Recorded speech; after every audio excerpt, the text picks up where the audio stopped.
Okay, so yesterday we landed on the three open source tools that we intend to use for this class.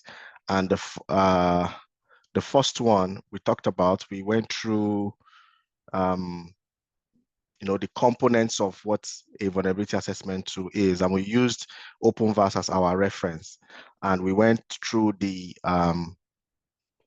architecture, we looked at the design, we looked at the components of what OpenVAS has, and the types of scans, and we're able to identify those components that the tool uses. We talked about the scanner, the scan engine, the manager, the security assistant, the GUI, security feed, the libraries, the database, and all that stuff.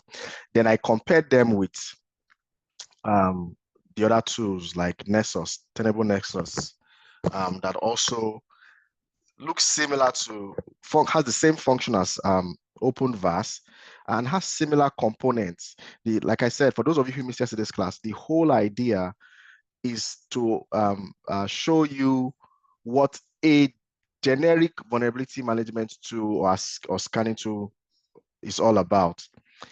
It doesn't mean that when you only know how to use this tool, this is the only tool you only know how to use. No, it means that with the idea you have from this tool and the way it is designed and the way it functions, you can transfer that knowledge to another tool elsewhere, and just logic, you know, oh, the tool is supposed to have a user interface.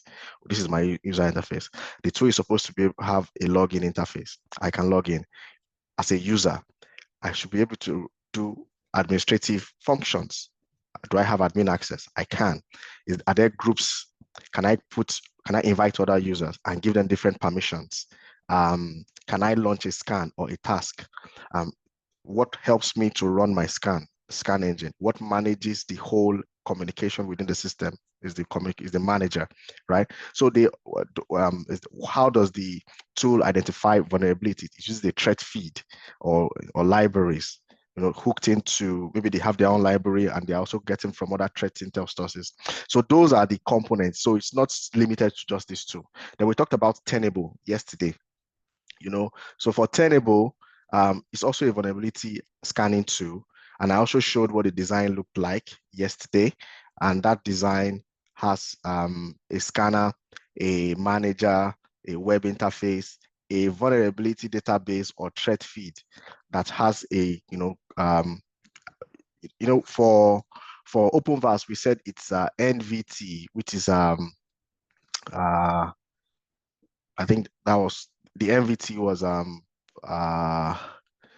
network vulnerability task or something. There was one funny name it had when they called it NVT. But in the case of Nessus, it uses plugins, right? So Nessus folks develop plugins that are now used to identify vulnerabilities.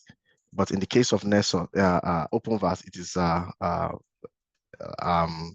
it's called the NVT. I can't pull out the full name of my head right now, but that's what it is. So, but in another two, it could be also, they could name it anything, right? But what you want to know is, what does this tool use to identify a vulnerability, which is similar to what Nessus uses, which is similar to what Tenable also uses. So that's just the idea here. Right. So we talked about Tenable. We talked about the different components, and we showed the design. We talked about types of scans. There are agentless, agent, authenticated, non-authenticated, passive. Then we moved on to talk about ZAP. When I said ZAP is open source pen test tool, and it specifically focuses on web application security scanning. Web application scanning, sorry. Then we look at the ZAP structure we said it's a proxy. It stays in the middle of the browser and the target to proxy traffic and also modify the traffic. And today we're going to be looking at using those tools. And we talked about our objective, how to use them. And now we landed on lab 1. So we spent most of the time yesterday trying to get everybody set up for the lab. So as of today, I'm comfortable and also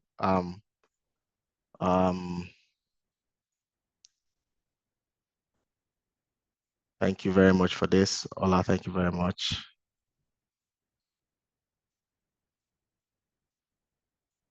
All right.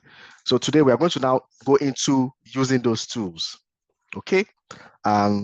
We looked at installing yesterday. So we have about a couple of people who have already installed the tool. And the first lab is to install and administer OpenVAS. I broke it that way, install and administer. So I'm going to go to my Kali Linux and just power it on. Let me shut this down.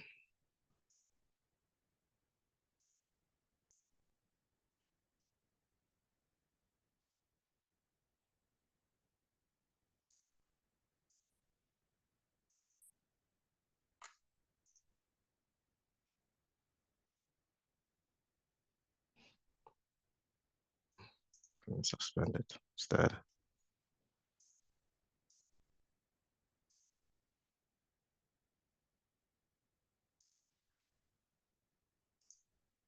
All right, and let me power this back up. So the document I sent in to the Kali open source installation was as I was installing it, I was creating those screenshots. So if you followed the screenshot or the instructions as is, you're going to have a very smooth installation process, right? But if you went outside what I sent to you, then you have problems, right? So once my device loads up, we'll start looking at this environment quickly.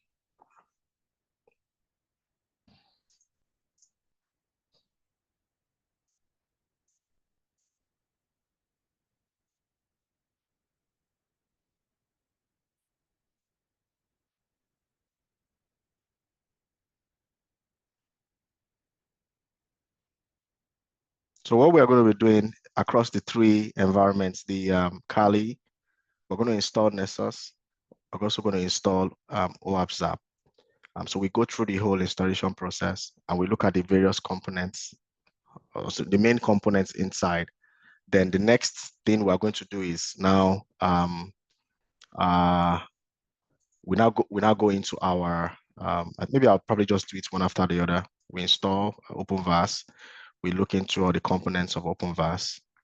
And when we are done, we move on to Nessus. We look into all the components.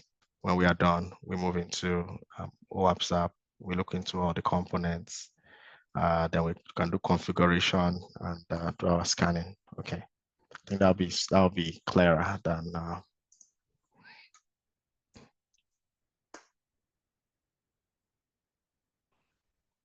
Yeah, I didn't shut down my VM for a long time, so I think that's why it's taking too long to come up. But we're almost there. So please launch your Kali Linux VMs and log in the same way I'm doing right now, everyone.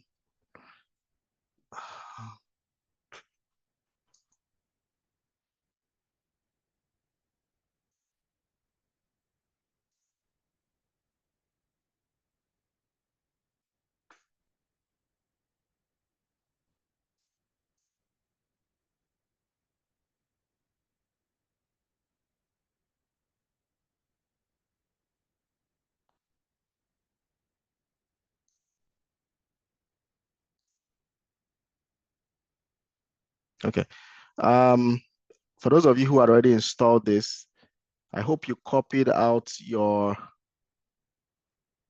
password for the OpenVAS. It's the instruction is was in the document. So there was a password that the system may have generated for you. At the end of it, you're supposed to have copied it, and that is the password that you would now use to log in. And you can change it if you want, but you can just keep that same one. If you look at that document on page 4, then you would see that instruction that is there. So I'm just going to log in into my own instance right now. And this is based on the fact that everyone has installed it. So I'm not enjoying this. I need to know if I'm speaking to people. So is it that is there a way we could become more interactive, and let me know if you're able to log in, or just like I have done here? I need feedback, please. Yeah, I'm able to log in. Awesome. Who else can log in?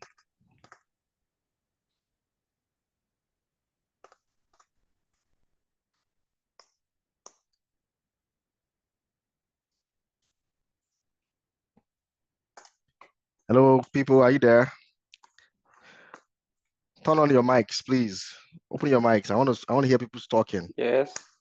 Good. Are you able to log in? Yes.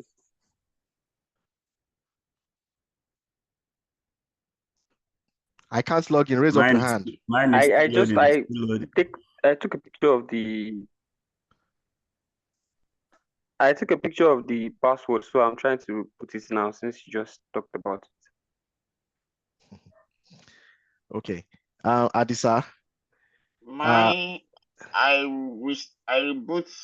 rebooted my system, and now I can't even. It's just showing we're having trouble finding the site. What site?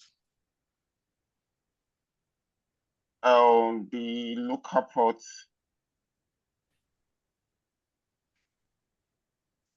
Okay. No problem. So on that device, on inside your browser, right, in your Kali Linux, there is a Firefox browser there, right? So launch your Firefox browser and just write this address. I'm sure it's the same thing for everybody. Localhost :9392. If the open VAS service is running, you'll be able to load it. If it's not running, all we need to do is to start the service. So, and to start the service,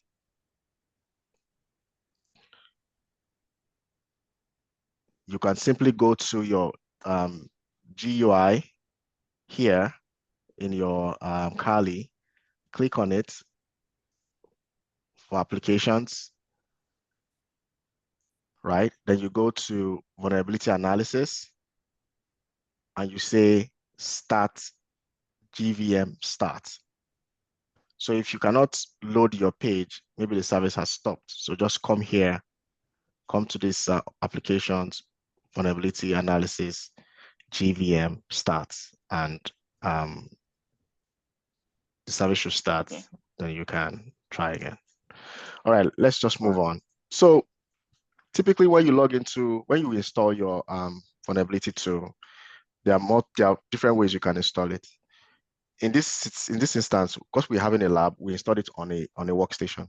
In your organization, they wouldn't install it on a workstation. There are two ways. They could deploy it to they'll use an appliance, right? They'll have an appliance that they can set up somewhere in your network that has access to all the subnets in your environment, or the VNets. Assuming that VNet pairing is shared, VNet pairing is done if you are using Azure, and if you're using other cloud systems, there should be some connectivity within those networks. That's one way. The second way is using a cloud service, SaaS. Sorry, which means the appliance, you make like a router for the switch, or what kind of appliance? no, the scanner is an appliance. We have hardware scanner appliances. Okay. Yes. Okay. So you can buy a hardware scanner appliance, right? That is one. You can get also a virtual appliance. So instead of buying hardware, all you need to do is download the virtual appliance, load it up into an Azure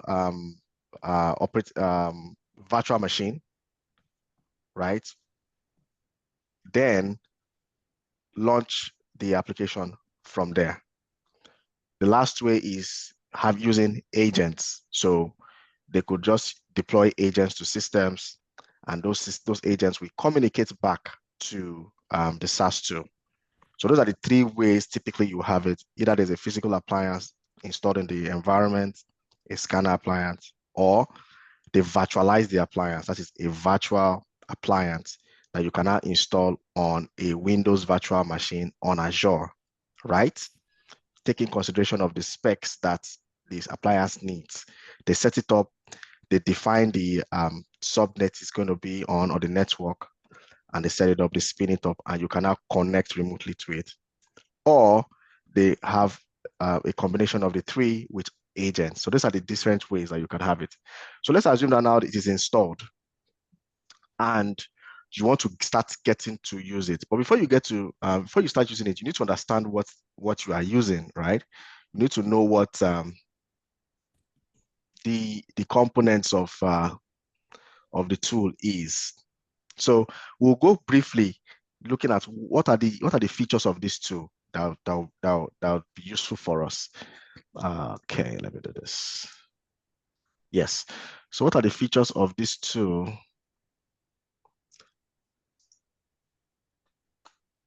Yeah, that would be useful for us. So typically when you log in into a VM2, you have a dashboard. This is the dashboard. As you can see, this is what the dashboard looks like. The dashboard tells you about, it gives you immediate statistics of scan results or the security posture of your environment. In this case, there are two. There's the overview dashboard here, and there's the scan dashboard. This overview dashboard is telling you about, in this case, telling you about the scan that you have done in your environment, the total scans you have done, or this shows vulnerabilities, and this is the total scan that you have done, and their severities. Then within the green bone security system itself, they are telling us about the total CVEs that have been created. CVE stands for common vulnerability exposures, right? See.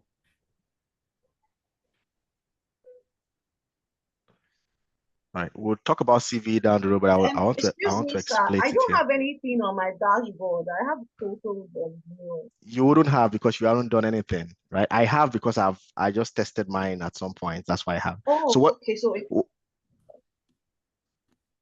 Yeah. So what you have is just blank, blank, blank. This wouldn't have any details. right. Yeah. So that's fine.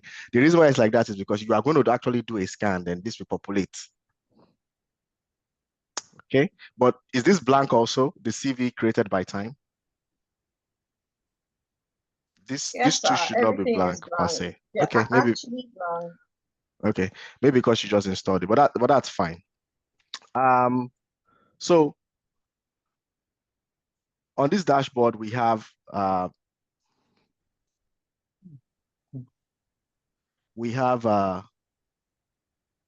summary of what the environment looks like, or what the scan results, number of scans, vulnerabilities, CVEs. That's what it looks like. It's different for different tools. In this case, this is what they intend to present. Task by severity, right? Task by status. So which means I ran a scan, I ran 2 scans, and what's the status? They are both done, which means they are complete, and they completed 100%. Down here, CV creation time. So this has nothing to, this is from the threat feed. Remember we talked about a threat feed? This is from the threat feed. So this tells us the CVs have been created since 1990. They are taking a trend of it up till sometime this year, I guess. Yes. And they're around 260,000, right? So that's what this means. And here's, I need to get the full meaning of this NVT. Just one sec. Let me just check for the name here. I want to say what is incorrect.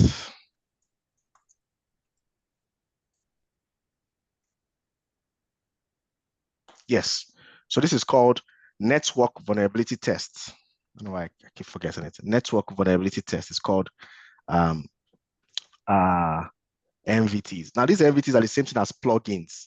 So in this case, it means that there are 84, almost 85,000 high vulnerabilities that this database has.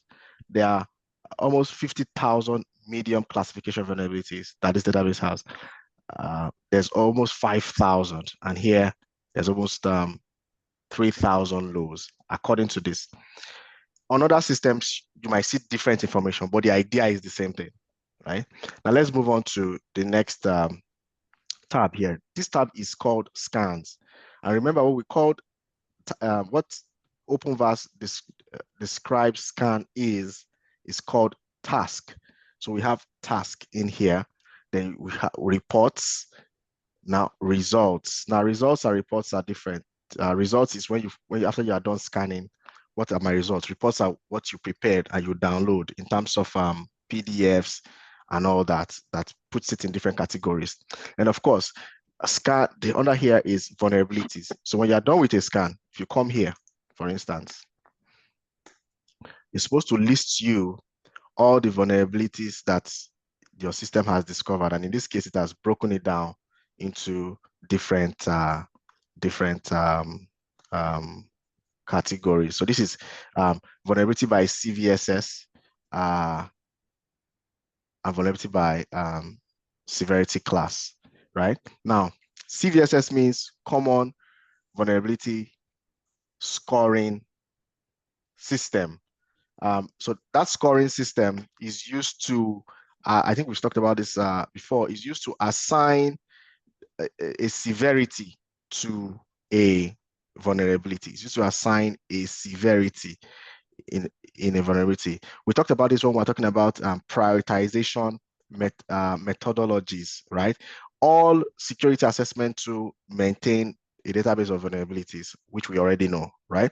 Now, and those database of vulnerabilities are regularly updated so that they are able to discover new vulnerabilities. We talked about the NIST, that's the National Institute of Standards and Technology. Those are the folks who maintain what we call the NVD. We've talked about this before, National Vulnerability Database. So they maintain that, and providers of assessment they plug into NIST or they maintain their own, but because it's a standard, they plug into NIST to generally get updates from NIST, from the NVD into their system to update their system with the current vulnerabilities that have been announced, that have been assigned a CVSS score or a CVE. And we now know that OpenVAS uses network vulnerability tests to identify theirs. Nessus uses plugins to identify theirs, right? So, but we're going to go down into CVEs and CVSS down the road. But I just wanted to just quickly show us. And in a vulnerability tool, it doesn't mean that you must use everything. There are some functions here that you may not use. You know, like I've never used anything called notes. It depends on how in-depth the person wants to use the tool. Maybe, well, let me just wait for it to load. Maybe you are able to, maybe during your scan or during when you are creating a scan, there are specific instructions you want to leave on that scan, on that task. And there's a point where there's a place where you could write notes. This is where you're going to see it, right? If we move on to here, we look at assets. Don't forget. Now we're now seeing the translation of what we have been learning into technology in this tool. So now we're looking at assets. And what are assets? You have hosts. And we've talked about what a host is. It's a virtual or a physical device that you want to target. In this case, this is a target, this is a target. 172.0.0.1 is localhost, which is this machine itself. So you can scan yourself or you can scan the machine. This is a remote machine. This is the Windows Server 20. This is the XP device. Now you can see on this page that it tells you I have two hosts, and it also tells me how it has distributed the vulnerabilities against my hosts. It tells me my host topology. One is local, one is remote. That's why you see this here. One is local, one is remote. then host modified by time, because I just have to, maybe it's telling me when I scan them, right? So these things are logically, you can just go through it and understand what they do. A good resource for any tool that you have, right, is the documentation of the tool itself. So if you want to learn about this tool, for instance, or the tool in your office, all you need to do is just come to help, right? If you come to help, what do you see here? User manual. You can download the user manual, you can open it, right? And you begin to see the descriptions and the definitions and the functions of all these features that you probably do not know what they do. So that will be your go-to place as the analyst, your go-to place as the analyst to understand, okay, what is this thing? And it's going to tell you, it's going to give you a lot of information, right? At times it can be overwhelming, but is better. So this breaks everything down, tells you what it function is, how you can log in, how you can edit. So if you are looking for something that you probably don't know about, this is where to come to. Let's go back to the screen. So you have under your assets, you have hosts, which are your targets. Then your host has different operating systems, and then we also have certificates, right? So if we check the operating system, you will see how many operating systems have we discovered. Now, do you notice that when we looked at this hosts, right? What kind of information do we see here? Remember, the first thing we talked about in a good vulnerability management program is identification. In looking at this, you are able to identify your host, and you're able to know that your host, you have Windows and you have what? Linux. That's its identification.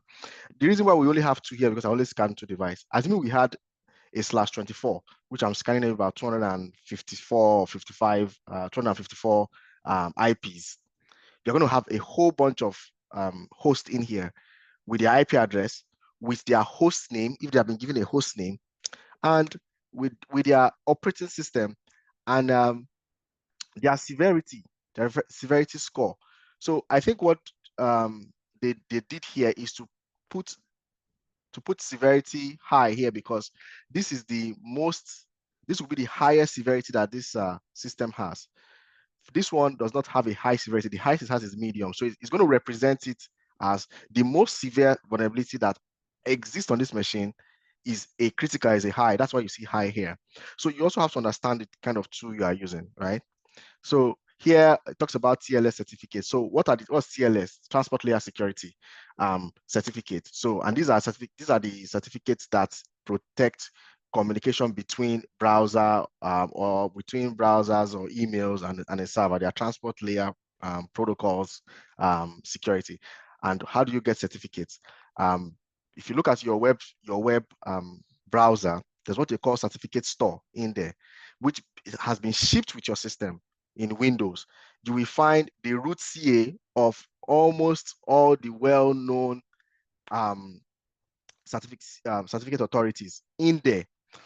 That is why you don't need to do anything when you want to go to Google, because Google's root CA has been loaded up into your browser certificate store.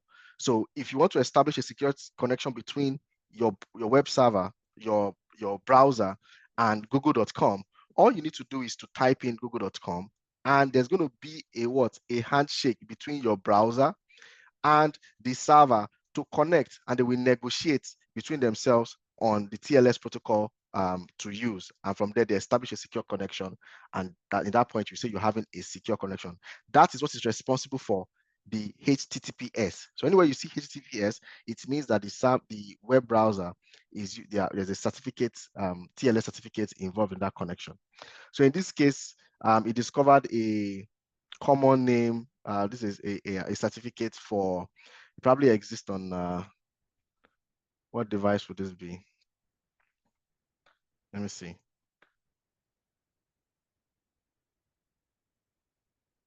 Okay, I can't immediately say what device this is, but I'm suspecting this would be I don't know. Let me see. I'm supposed to be, maybe it's probably from my Windows device. That's what I'm suspecting it's going to be from. But I mean, get the gist. In this place, your host, it tells you what your operating system is and any other components or certificates that this has discovered. In another tool, they may not display it like this, right? This CLS certificate might just be part of the vulnerability data that are discovered here or the findings under vulnerabilities. So if it found a good certificate or a certificate that hasn't expired, it will let you know. If it found a certificate that expired, it's also let you know. It will be listed under this place. Now, the next thing is called resilience. So in their world, resilience simply means that they have opportunity for you to create tickets for remediation, right? In other tools, they might be able to create tickets or integrate the tool to a ticketing system like Remedy, ServiceNow, Manage Engine, and its like. But in this case, we are not using it and there is no ticket. So there'll probably be a way that we can maybe click on a finding and say create a ticket. Now, in creating a ticket, it means that the ticket should be able to be assigned to a user. You can't just create a ticket for the fun of it. You are creating a ticket for it to be solved. And if the ticket is if the user you are creating the ticket for does not exist on this system, then it doesn't make any sense because the user will not be able to see it. That is why when issues are discovered and they need to be fixed, tickets are created on the ITSM tool so that it can be assigned to the IT folks who would fix them, you know. So that's just for just to let you guys know there. Here is talking about policies, compliance policies, right? So in this case, we've talked about CIS before, right? And these compliance policies are specific to maybe some technology. If you look at this, this is Huawei version, Huawei. So it means that if I want to scan a Huawei device, and I want to scan it to be compliant with this policy that they have baked into the system, the Linux security configuration. I want to check the hardware, the operating system of my device. Am I compliant with this policy, right? So the policy has already been baked there. Let's go into it and see if we can see the details.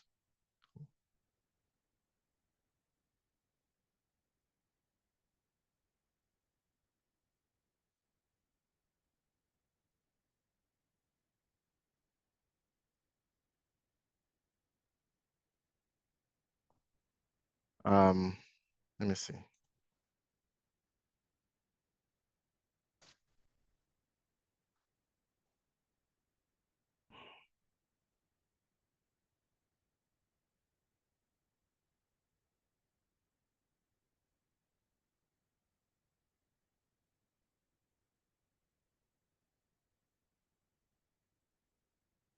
Come on. All right. Okay, good. So exactly. I mean, pay attention to the screen. You will find, if we're able to look at Nessus, you will find that I will see similar things like this. Now, these are the checks that this vulnerability test families consist of. And you have to be able to select the right one. So knowing your operating system is important for you. You cannot select an AIX test for a Windows machine. It won't work. So that's why knowing what your operating system is very important. So in this case now, AIX local security checks. If you want it to be part of this policy, you check it, right? You check it in here. Say, okay, be part of my policy. If you want brute force attack to be part of it, you check it. If you want CentOS, so you select, you look for the type of test you want to run, right? And you select them to be part of that policy. Down here, it's talking about scanner preferences and network test preferences. So these policies, once you select the vulnerability tests list that you want, right? They form part of what you can now use to scan your target to check specifically for those configurations if it has it. Now, if it has them, it's compliance. If it doesn't have them, then it's not compliant. So this is what they call compliance test in the world of Greenbone.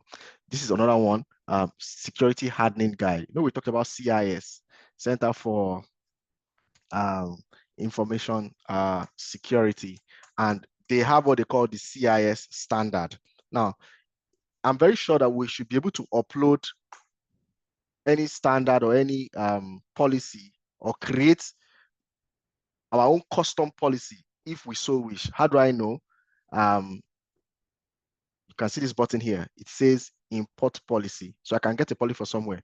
This button here says new. It's going to be new, right? Good. So if I click on new, it means that I can create a policy that I want and select my own test list that I want to scan against. So it's just the concept that I'm just trying to relay here. And these are also compliance audits.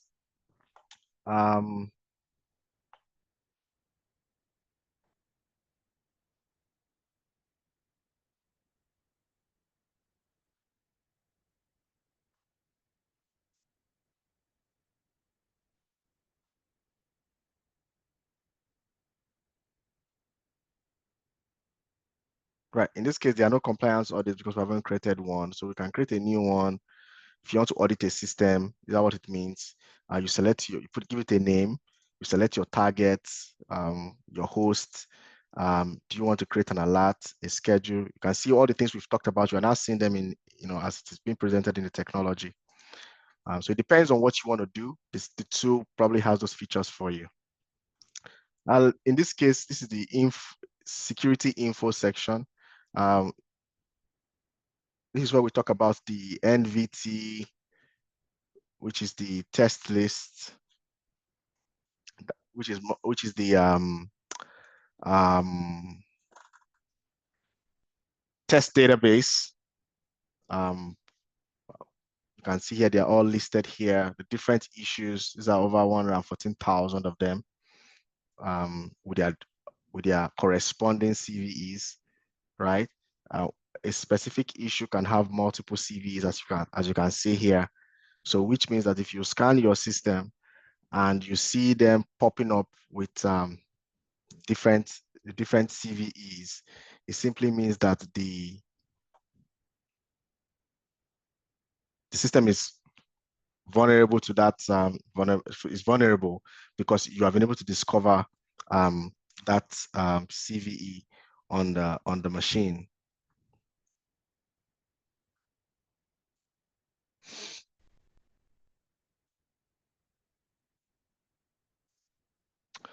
All right. So here talks about the network vulnerability tests by severity class. We saw this in the dashboard when it was created, and its family. Its family here, this is the Ubuntu family. This is a flavor of Linux operating system. This is SUSE. It's another flavor of Linux. This is Debian, another flavor. This is Fedora, another flavor. CentOS. There's another category, product detection. This is Cisco. We saw Cisco just now. Yes. So it has different category of families that, the vulnerabilities can be categorized into a larger category. There will be Windows here somewhere. I believe it's general. There'll be Windows here somewhere. Maybe somewhere here, right? So then we now look at the CVEs. I know we talked about what CVEs is just about a few minutes ago. Is the common vulnerability and exposures, or common vulnerability exposures, right? And those are they are typically the dictionary for vulnerabilities, for known security vulnerabilities. Let me just put it that way. They are the dictionary for known security vulnerabilities. So each CVE has a description, and it has when it was discovered. And there's a way they calculate the score using these formulas or regex code, right? And at the end of the day, there is a severity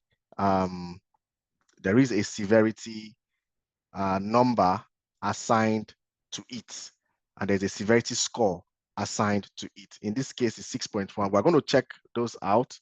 So these are the different numbers. Let me see here. And this is about 250 something thousand. So if we say next, so this is also coming from the database of the system. Now we don't contribute to this, or we don't add anything to it, but we have to be aware that it is here. We have to be aware that it's here because let's assume that, let me give an example of how you can use this page. Let's assume that maybe yesterday or during the week, during the time in the office, there was an announcement of a CV that may be impacting some assets in your organization. You can come here and check if your tool has been updated to scan for those CVs, right? So let's assume that we're looking for, oh, there's no search button here though, but is there a filter? There should be a filter somewhere. So let's assume that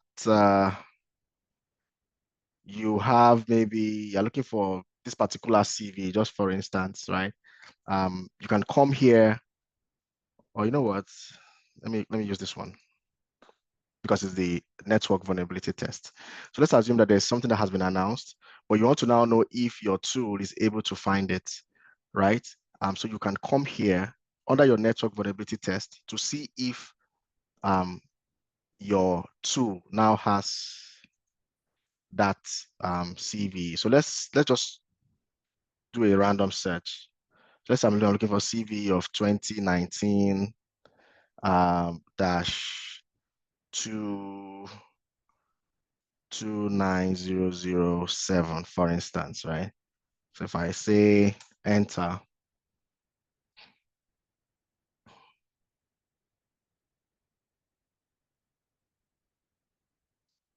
it's supposed to come back with the result of that CV listed on this page.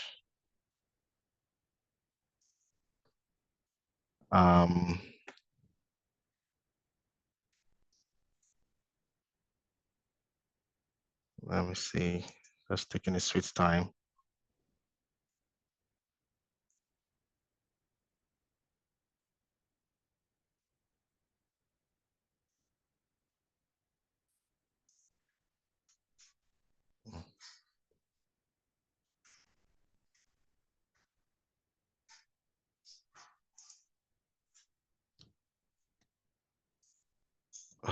Come on.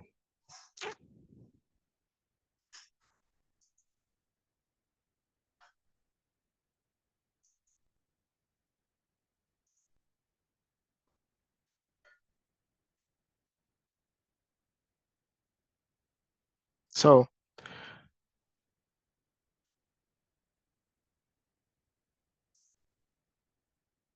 okay, hold on a sec. Maybe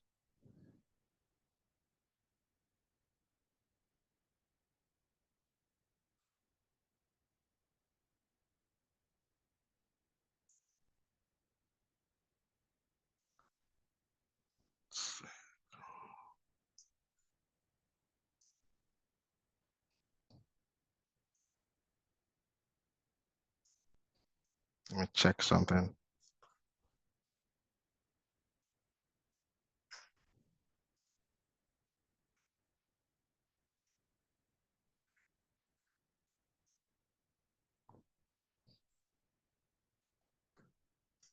It's just a little bit slow. Just wait. Yeah. So the information I'm trying to pass across here is you can search for, okay, good. You can search for if a known network vulnerability test, right? You can search for it here by family. So if you're looking for maybe you are aware of a particular vulnerability test that you want to look for, you can come here and search for it under your network vulnerability tests. I don't like the way this filtering works. Where is it? I don't like the way it works. And this is one of the reasons why, you have to know how to choose your tool properly. But that's just what I'm just trying to, point out here. Under the CVE information, or the CVE section, these are all the vulnerabilities that have been assigned a CVE number. In this case, CVE number one, for instance, 6370 is described as what? A problem found in LabVantage LIMS 2017.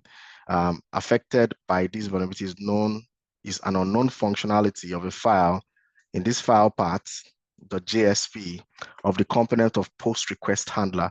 So just an example, right? So what this simply is telling you is that the researchers have discovered that there is an issue with a particular file, and the way it is being handled when messages are being posted to it.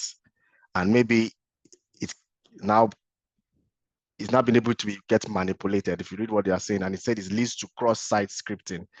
You understand? So it's possible that this file can accept input from an external source, or is exposed on a web page, and that when somebody goes to that web page and probes that page, they will be able to discover this file there, and it can lead to cross-site scripting, which means that someone can land on your page and they can be routed to another web page, which they don't intend to go to, right? So he said the attack can be launched remotely. The exploit has been disclosed to the public and may be used, and it is associated identifier for this vulnerability is VDB this. So I'm guessing this is likely the NVT number. So if you know this NVT number, you can go search for it in the NVT page and all that. Or you can also hear an announcement of a vulnerability, right, that already has a CVE. Then you can come into this section and search for that CVE to see, has this system been updated to have this CVE, such that if I now scan using my network vulnerability list, right, or test, sorry, would this system be able to identify this vulnerability? Because if it's not yet updated, it won't identify it. That's what I'm just trying to go to here. If you don't have the NVT for the vulnerability, your tool will not be able to discover it on a target host. If you don't have the plugin, if Nessus has not updated their plugin or created a plugin to identify the vulnerability with an associated CVE number, you won't be able to detect it. So it's really important. So they move quickly. When it is released, it updates. They have a plugin to identify it, and you can scan it and you can get your results. What else do we have here? So these are really not too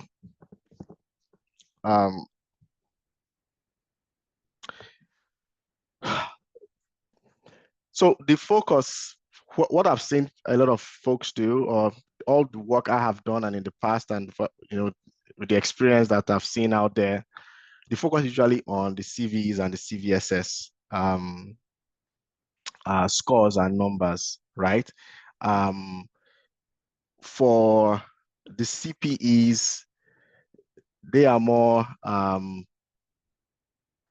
identifiers for the technology itself, right? So there's really no emphasis on them in terms of when you are searching for vulnerabilities. The emphasis is on the CVSS score and the CVE number. But why they do this is because this helps you to identify, the platform where the vulnerabilities may exist. So you have to be able to identify it, and that's how they have the classification. So it's like common platform enumeration. you'd see that it's identifying issues on WordPress. Elementor is a WordPress plugin. So this CPE lands on a specific toolkit for Elementor for WordPress, and it tells us what particular version that is. So it's good information. It supports the discovery and the identification of platforms that have vulnerabilities. But as a security analyst, you wouldn't focus really much on them, at least from what I have seen. Your focus is really on the CVEs and the CVSS, because that is what you are actually going to be dealing with in identifying vulnerabilities. And these are advisories from bodies that help with the discoveries of and putting together all this other information. Under configuration, you have targets. We already know what target is. If I go to targets are the host that you're trying to scan. In this case, because I did it 4 times, it's listing. I did this twice. I did localhost and I did it as with the IP address, listening 2 times. This is another test scan. Okay, so what this is doing is it is classifying the targets separately because of the different names. Because these 3 are the same, while this is a different one. This is same host, but it's a different host. But because of the name, it's kind of grouping them into 3 different devices. But this 1, 2, 3 are the same, while this is different. So this is your targets. So if you have many targets, you're going to find them on this list. Port list. Somebody was asking about ports 2 days ago, and I kind of referred him to go to TCP/IP. So we have 1,024 standard ports, and we have a total ports of 65,535, something like that. Yes, this is it. I got it. 65,535. And they are separated into TCP and UDP. TCP is transport or communication protocol. UDP is user data protocol, right? And these are all assigned by the IANA. They are in charge of assigning these numbers and the ports and their standard uses. I said we have a total of 65,000 TCP ports, 100, and this is 100 UDP ports. So these are the totals. Another thing you want to know here is the function of what TCP and UDP is. So I'll advise you to go and read the fundamentals of that, but also go and know the standard ports. So your standard ports will start from port 21 for FTP, 22, that's still FTP, port 20, 21, 22 are still FTP, 23 is Telnet. 80. Port 80 is HTTP, 443 is HTTPS, DNS is 53, and so on and so forth. So you can simply just do a Google search and say what are the standard port numbers, and you will see those lists. It's important for you to know what those ports are and what they have been assigned to. It's important because that will immediately tell you what type of application is running out of those ports, to immediately tell you. So let's say I see an open port of port 21. I'll immediately know there's an FTP client or an FTP server, FTP client on that system. If I see port 20, I know that there's an FTP server there, because in today's world, you don't want to be transferring files using insecure protocols. FTP should not be used. Folks are moving now to secure SSH as port 22, right? And other secure methods of transferring files.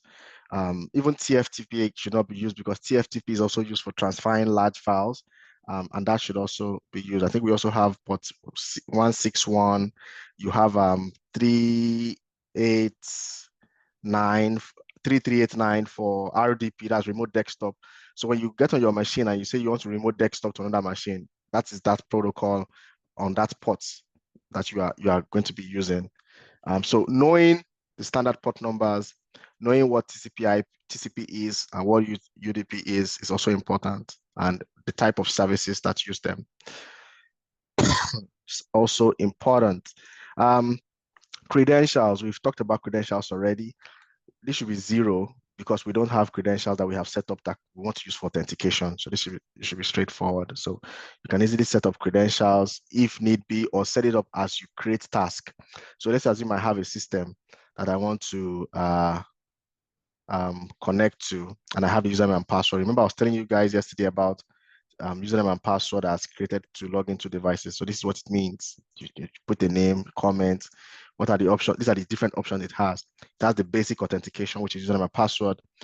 It has a stronger authentication, which is username plus SSH keys. You can use client certificates. This is SMTP connection. This is secure MIM. This is for email. PGP, which is pretty good privacy. This is kind of, it's not proprietary, I would say. It's open, but it's used for email, to encrypt your email for secure connection, for secure email delivery, and maybe password only. Scan configs. So this is configuration of your scan. In this case, there are different scan configs.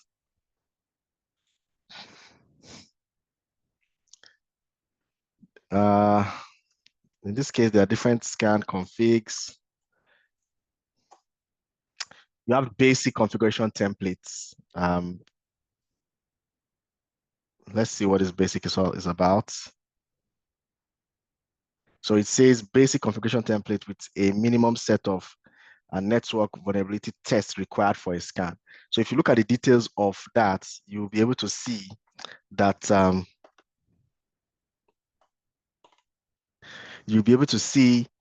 the network test that is under this category. Okay, nothing has been built here, so let me go back. Let me say, let's say edit. So it has a total of 3. So we should be able to see 3 here because it's basic. It's base, sorry.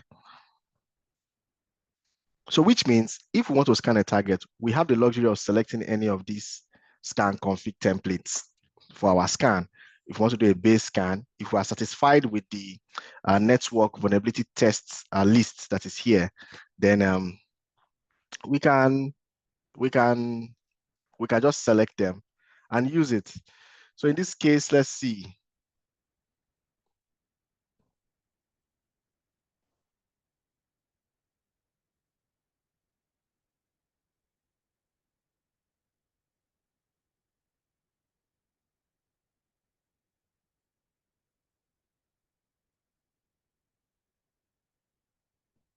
Okay, this doesn't look like what it's saying. It says that they have 2 family and total is 3, but it looks like you're just giving us the, or maybe I can't edit it. You're just giving us the full list. It's supposed to show me, let me see.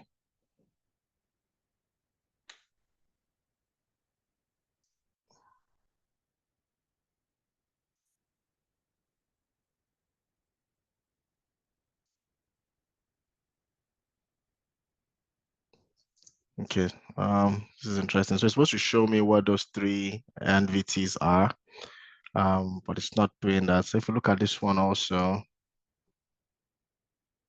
let's see what this does.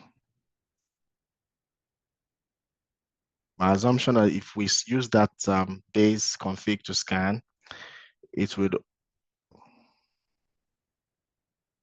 should only have these numbers of MVTs and covering for these 2 families that it's talking about.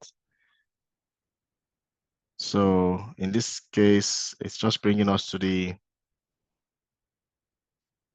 oh, okay, I think I got it now. Let's go back to this one.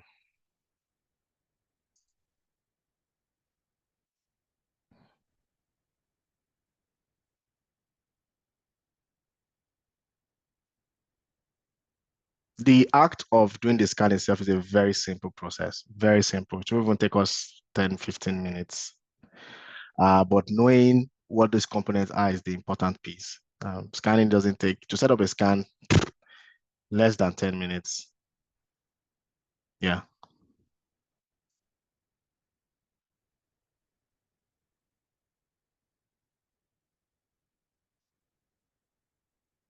Okay. Okay, let me see.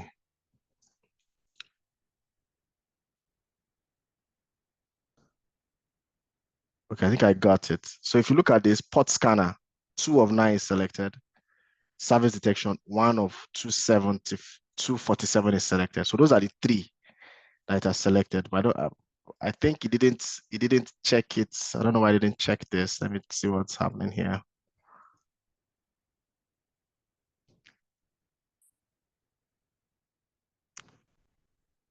Okay, let's scroll down.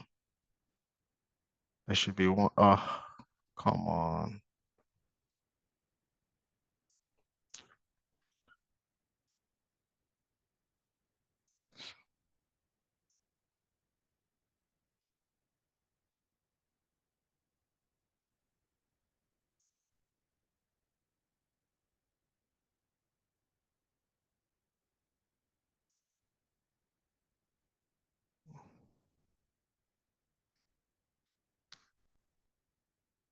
Good, good, good. I just saw a check mark now. I just want to show you. Let me do that again. It's let's do the base one since it's just 3, so it's easy. I just want to show you where it actually checks those things, so you know that what is right in there is correct.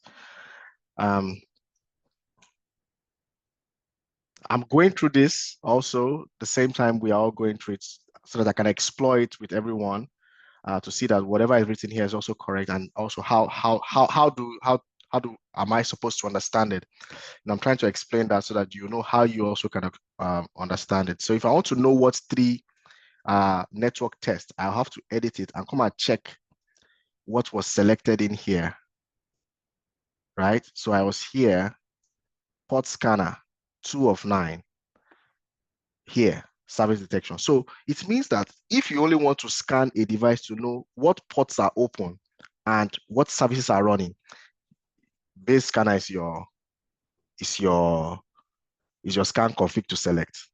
That's what it means. So if you look at it, port scanner 2 of 9, every other thing is 0.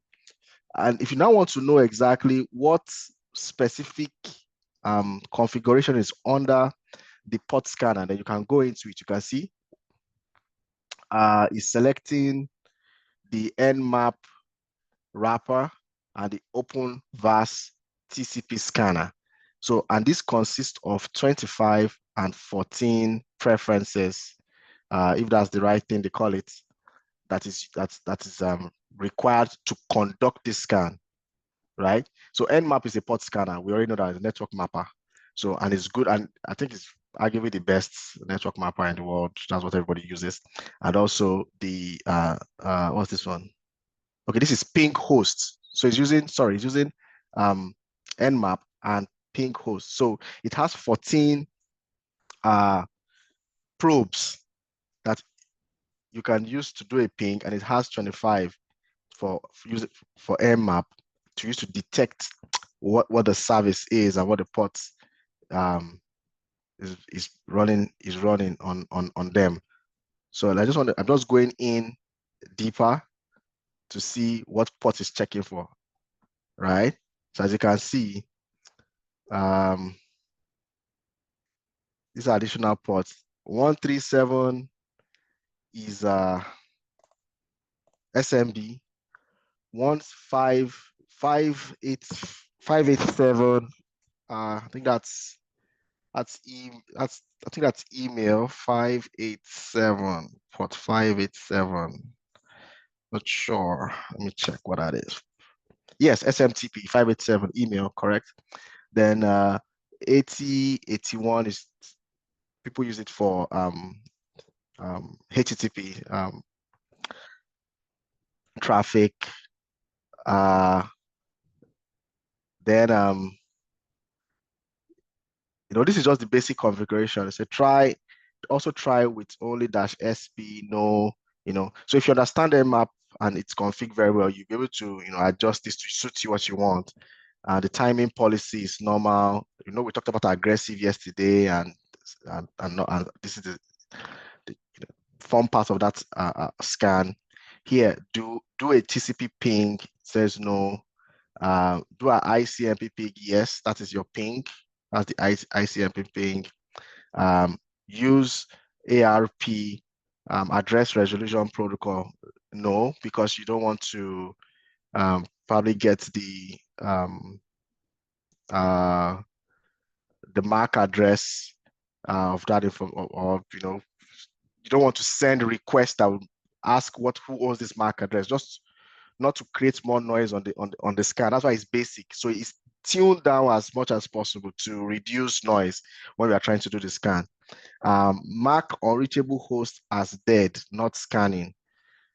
Yes. So if you cannot discover the device, right? If it's not reachable, you are telling it to mark it as dead. However, in an advanced setting, the system may not be dead. It might just be that it is between a firewall and your scanner, and the firewall is just preventing you from reaching it. So, but fundamentally, you can do that. So these are the details of what each scan or each config scan is set to do. So same way, each one of these would have the defined template that they have set up in there that you can apply to your task or to your scan. If you want to do a full and fast scan, you see it has almost 141,000 network vulnerability tests that you can launch on the system. Now you see this trend. You know what it means? It means that these network vulnerability tests are being updated. So in this case, this still stays normal. It hasn't been updated, so the trend is flat. And for MVT is flat. In this case, the trend is flat. In this one, they are making regular updates to discovery. Why? Because there are different network configurations, operating systems, different services, and all that stuff. So they have to keep updating it. The same here. Also, it's flat. This is empty. Full and fast. This is also increasing because there are different operating systems, different families, different platforms. And of course, you have to continue to add different vulnerability tests. That's why you see this trend going up, which means they're adding more to it. Now, this is log4shell. This was a vulnerability, I think, can't remember, like 2-3 years ago, where the log libraries for Apache was being used for across multiple systems, if not all systems, all Unix or Linux systems, to collect logs within application, had this vulnerability. They call it log4j, and it helps an attacker get into a shell where they can now begin to manipulate your system. So that's what this one is. So you can scan specifically for log4j vulnerabilities. It has remained stagnant or still or steady for a while. Then you also have alerts. When you are setting up a test, you can set up alerts, right? I think I talked about this yesterday, which means alert me as soon as you discover a critical vulnerability. You must have set up your email too, right? Your SMTP service. You can name it, you can put your components. It says run task run status change to done. Yes, right? Event new, you can take the preferences of your scan. I think the main thing here is where's the alert section? I think it's down here. Yes, this is the alert section here. Yeah, so if you want to get the alert, this is email or whatever method of notification that can be supported. You write the address and the from address, and that's it. So if that happens, if it meets the criteria of your scan, you get an email or you get a notice on the network, depending on your choice of configuration. Schedules, I wouldn't go too much in there. Schedule is just frequency, how what's the frequency of your scan? You want it to run daily, monthly, or weekly? That's what that means. You find that in the scan task. Then also report formats or type of reports that are available. I don't know if there are default ones here, but let's see what loads up. At times you may not like the reports. At times you may. So let's see what this report looks like. So can I download it?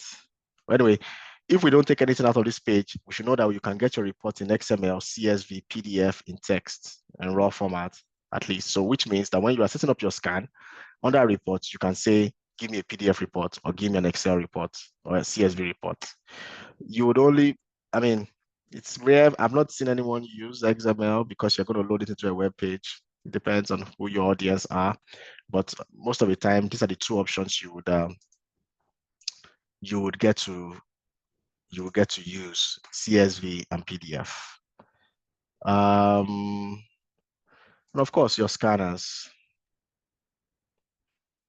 Now, you might look at, oh, these are different components. Am I going to configure them separately? No, you are not. When you open a scan or a task, all the components that you need to set up your scan will be there. All you need to do is to fill them, the basic ones, right? If you now want to get alerts, if you want to get reports, you may set up templates in advance, or you might set it up right there and then when you're configuring your scan.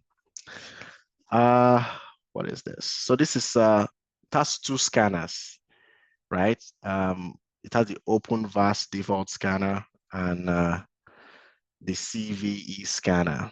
As you can see, these are built-in scanners. The CVE scanner is built in. The OpenVAS scanner, I believe, is also, yeah.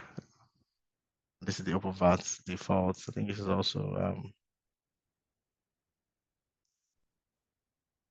So I think this OpenVAS one is going to be it's also going to be the default one, the default scanner, which is also built in, because that is what that's what was used to scan, to do a test scan, which I did a couple of weeks ago. All right, but I think they also have a cloud service. I was just trying to differentiate if that was a cloud service scanner or if it is just the default one. And of course, filters and tags. It's good to tag your devices, especially if you want to quickly identify them. I think we've talked about tags before. And it also helps you in filtering reports and also grouping them. So depending on your environment, you can select tags that suit the applications you use, maybe depending on how you've classified them. If you want to tag them as web application, you have a group of web applications and you want to put a tag of web applications on them, you can do that. And that will be within the system. So for instance, when you have assets and you come to host, there should be a place where you should, okay, one sec. You can first create tags. What is this? You can first create tags. So you have identified that I want a tag for workstation, server, application, database, critical system, and any name you like. You can just come here and create those tags and put a name, comments, just fill the fields that you think are relevant to you. Resource type, it's an operating system, resource itself. This is the common platform enumeration. So if you want to say, oh, this is Windows or Linux, in the events that the scanner doesn't identify it like we saw before, you can now come here and do that and assign it to that machine. All right. When you now go to the asset itself, so you create a tag, then you can come to assets here. You can select your assets. Yeah, you can edit hosts. Okay. It didn't show that, but there should be a way where you can add fit components, or you can add attributes. That's what I was looking for. Add attributes to the asset itself, so that you can now use you can now tag them. Okay, moving on. We've talked about administration already. We talked about users, how you can have different users on the group, on the system. You can have admin user, you can have regular user, you can have groups. So this is where you see that. So let's assume that you have a new team member, and the new team member has joined, and you are doing an onboarding, and the person should have access to this. This is where you come to, and you create that new team member. You come here, you say create. You call the person's name, whatever, maybe user one, just joined your team. You assign him or her a password. If you want to limit the person's privileges, you can either make the person an admin, a guest, or a monitor, an observer, or just a user. So there are different permissions assigned to this. Something you can test in your environment to see, what can I see if I'm a guest? What can I see if I'm an info? What can I see? Or you check the help guide, it will tell you what they'll be able to see. You can also test them and see if I'm a person that just monitoring, what will I be able to do? This will help you to, this is what they call role-based. This is its own role-based access control, where you don't want someone who is new, who doesn't know his way around the system, to just come in and just mess things up.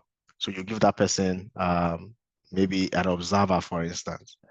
Now, when the person is now comfortable in looking at the machine on the platform, then you can now come back later, and change this maybe to an admin, and that works out.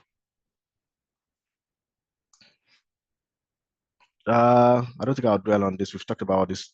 I've just talked about permissions right now. And this is for LDAP or Radius if you want to do connections using your identity provider within your environment. Depending on your identity provider, they will use these protocols, right, to set up connections to that environment. They could also do single sign-on connections, which means that the account you use to log into Windows, all you need to do is to just click on the link for your application, and it just signs you into the application without you putting a password. So that's what single sign-on is all about. The LDAP, you can check it online, is lightweight directory application, lightweight directory access protocol. That's what it means, and that helps with authentication for specifically on-prem directories. Then you have your radio server. Your radio server is remote authentication dialing user service. So that one is a client server protocol, and it helps secure connections between users and clients, making sure that only approved users can get onto the system. So you now have other components like SAML. SAML is used for single sign-on, which I just described, which is what is getting popular right now in today's world because of cloud services. Yeah, so, and of course we looked at the help guide. You can look at the user manual, how to learn more.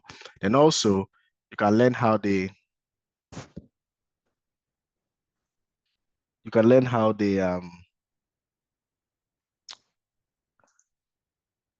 CVSS is calculated. So we have the most recent, I think, I'm not sure if CVSS 4 is out, I don't think so. But the CVSS score that is being used right now is the CVSS score version 3. let's see. It's the CVSS score version 3. And if you look at this table, this is version 2. And this tells you how, provides the metrics of how a vulnerability score is calculated, right? So if the access vector, I'm hoping that we understand what some of these terms mean. That's my hope. So for instance, if you say what's a vector, a vector is something that helps you to transmit a specific disease, if you want to look at it from that angle. So what is an access vector, right? Which means that how can I, what are the things that can help enable me to connect to a system or to access a system? That's what that means. Here you have just two, I guess. So it says network, adjacent, and local. Local means that I'm coming to log into my machine directly. So if an attack, if it's categorized as local, it means that the attacker has to gain physical access on your machine or be within your network and log onto your machine locally, meaning that they now have the local admin password of your device. When an attacker has the local admin password of your device, then that's a bigger issue on the table. But that's what local means. It means that the person either has physical access to that device, so they can log on locally, or they can remote into your system and log on locally on that device.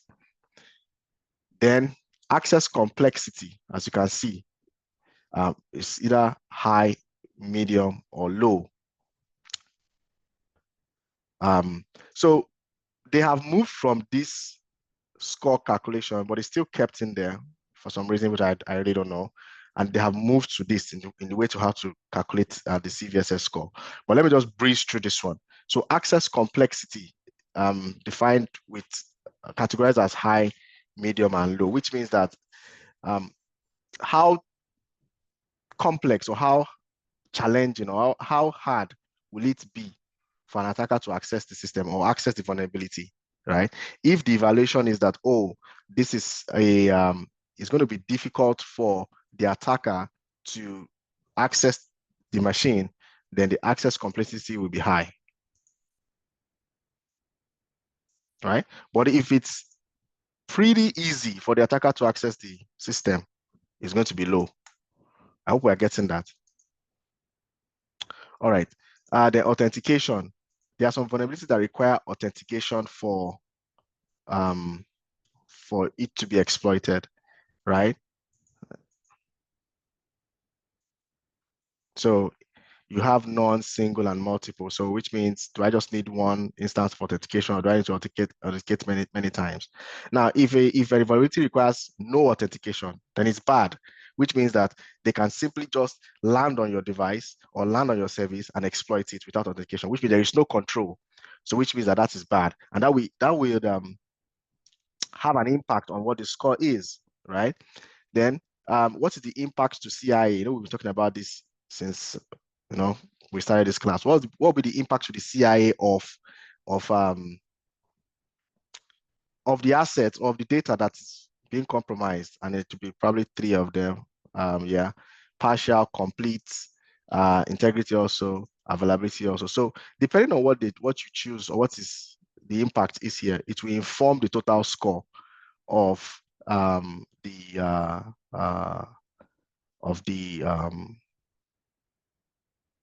vulnerability. So let me just do something and see if this changes. If you notice that I'm making changes, you see some things are changing here. Authentication, if I say multiple, CIA, if I say partial, you see it is changing already. If I say complete, it's changing already. And if I say complete, it's going to change again. All right. So you see there is a regex calculation that tells you that informs you about how easy or how difficult it is for a vulnerability to be exploited. It determines the score. So that's what this tells us. And the same thing applies to the CVSS base 3 attack vector. Is that network? You can see they've added physical also in the updated one, right? So physical, which means if the person has physical access to your device, and the device is gone. You understand? Then this is local. If you can also be physical connection or a local login remotely to the device. Adjacents could be within the same network, and they can browse to that machine, or they can in those days we use WAC SMB connection to the machine. Then attack complexity. Let's assume that let's just make a score here. So let's assume somebody has local access. The complexity of attack is low. I want to predict it's going to be high here. So let's put all the details. Privilege required, none. User interaction, none. Scope changed, let's say changed. Confidentiality, let's say high. Integrity, let's say high. And availability, let's say low. Now you see that the impact to your CIA being high, and even this being low has put that vulnerability at a high score. Now let's change this to say network, right? Now let's change this to high. The score is going to drop. You see that? Because the attack complexity is now high, which means it's more difficult for the attacker to access the SIM. Then privileges, let's say yes, you need high privileges. Score is dropping again, right? So it's not, so the more controls you have, the more difficult it is for the attacker to exploit, the lesser the severity of the vulnerability is. User interaction, let's say required, right? You see the score is dropping. And let's say scope, maybe say unchanged. You see, which means that the assets, data, or its components are not changed. We talked about file integrity monitoring the other time and change. Then even when you see confidentiality, integrity as high, you see these numbers have changed because of these components that has made it difficult for the attacker to do his work. Even if we put this as high, you see it just went up just a little bit, right? So that's how they calculate the severity of a vulnerability using these regex scores and some backend logic behind it. So in the slide there is a slide there that talks about CVE, CVSS, and how it measures the impact of a vulnerability based on the characteristics. And these are the characteristics that we are talking about. Yeah. So I think that is it. So at least we've kind of gone through everything on the screen here. So what I want us to do on our system right now is to, when everybody go to your VMs, right? Spin up, depending on your resources, spin up your Kali Linux and just one of your operating system. I'll recommend use the XP because XP is just 1 point something gig. So it shouldn't be able to, it shouldn't consume too much resource. So open your Kali Linux, launch your OpenVAS 2, then launch your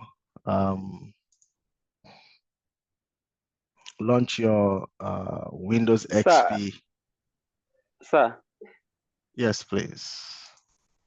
Yeah, I've been trying to do the last stuff, which is the login, but the local host is not connecting me to the page where I'm going to do that again. Let me see what you're saying. Okay. Also, sir, I wanted to ask which operating system should I select with the Windows 11? No, don't. You're launching just two. Your Kali Linux should be up, then log into OpenVAS. That's number one. That is your tool. Your Kali Linux hosts your vulnerability tool, right? Yes, Then turn on your X. Can you still see my screen? I can see Yeah. it. Then turn on your XP. Why I want us to use XP? Because XP is old. It has a lot of vulnerabilities. You're able to see data, and it's also lightweight. It's about 1 gig. So just Okay. because I don't want your machine to be slow or drag, and you won't be able to do anything. Yeah, but you asked us to to open Windows 11, which I already did. I didn't say you He should said it open it. was I didn't say it. optional. Yeah, I said you should just download it and load it into your VM. Yeah, I did that. I did load it in, but I'm at the final phase where I need to choose if I want it to be Windows 11 Home or Pro or whatever. Yeah, take professional. That's fine. But we're not using Windows 11 right Yeah, now. I'm going to stop it when I'm going to power it off. Okay, good. So when you complete it, just power it off. Okay, so let me show you the stuff, sir. Okay. And I didn't ask if anybody has questions. Any questions? This is what I've been seeing, sir. One sec. How are you showing this? Do you want to share your screen or you're showing me through your phone? Yeah, I told you yesterday that I tried to do the class with my system, but I'm not getting sound, so I don't want to. Okay, hold on a sec. How do I see you now?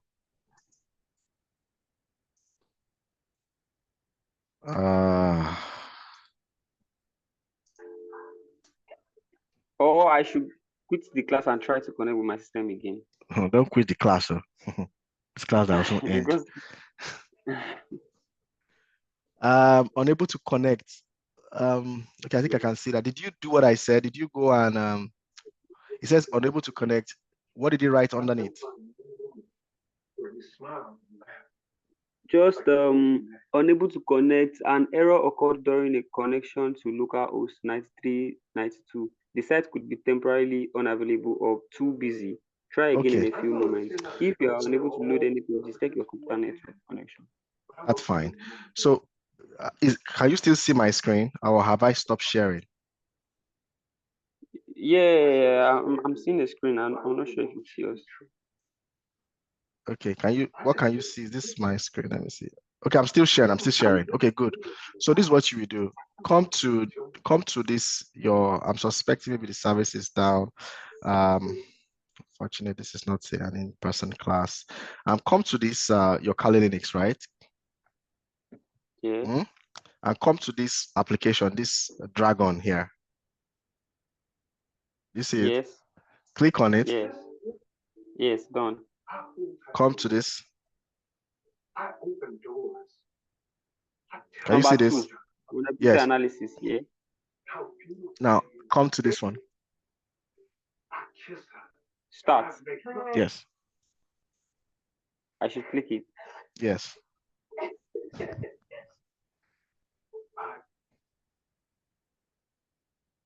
It's showing me password. Yeah, put in your Kali password. I think it's what password for what? Kali. Yeah, so write Kali there and what does it say?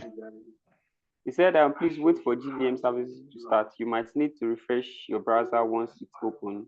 Web UI Greenbone Security. Okay. I can see something green, so it looks like it's working. So what does it say at the end? At the end, last two stuff says starting OSPD. Okay. See what is bringing on. Firefox is already running. Okay. Okay, so the last two stuff said starting OSPD OpenVAS services, OSPD wrapper for the OpenVAS scanner. Then second one said the same thing. Okay, well, just hold on. Let it tell you started. I'm just seeing it's already like ended. The command ended. So now go back to your web browser and reload that page.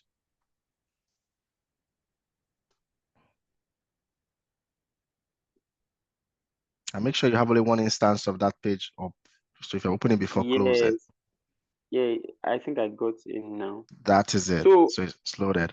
So I should what should I put in the password? Was it the one I screenshotted that time, the password stuff that was in the at the end of that page, yes. Yeah. I don't know what you screenshotted, but if you followed the guide. Yeah, I followed the guide and I have the password with me, so I'll just have awesome. So I should put admin here or what, or my name? Yes, admin. All right, sir. I'm enjoying this class. You guys are making me laugh. All right, that's good.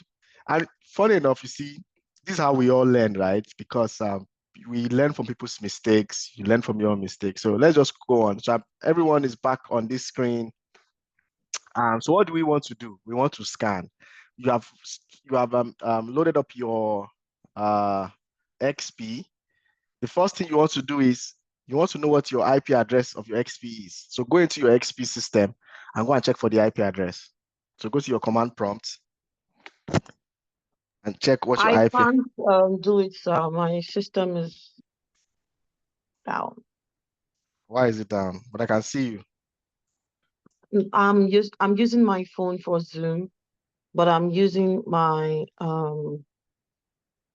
my system. I can show you.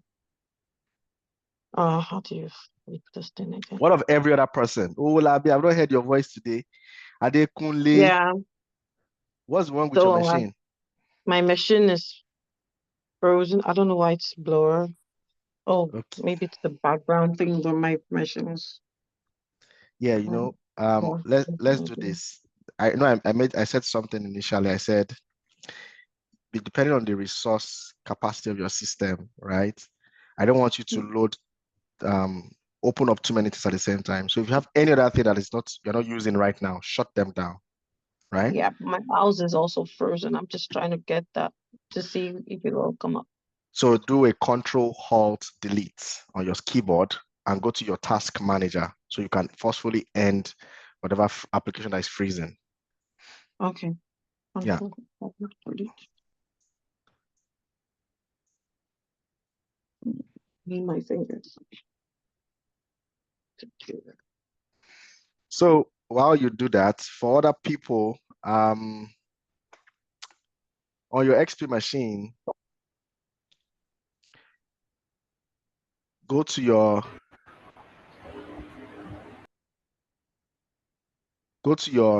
we want to know what IP this is, right? No, normally before you start scanning, you have targets. You can get that information from your inventory, your network team, or somehow you have installed agent. Yeah, Adekunle. Yes, sir.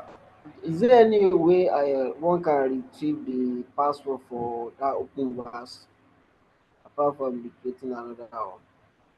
Is there any way that one can retrieve the password? Yes.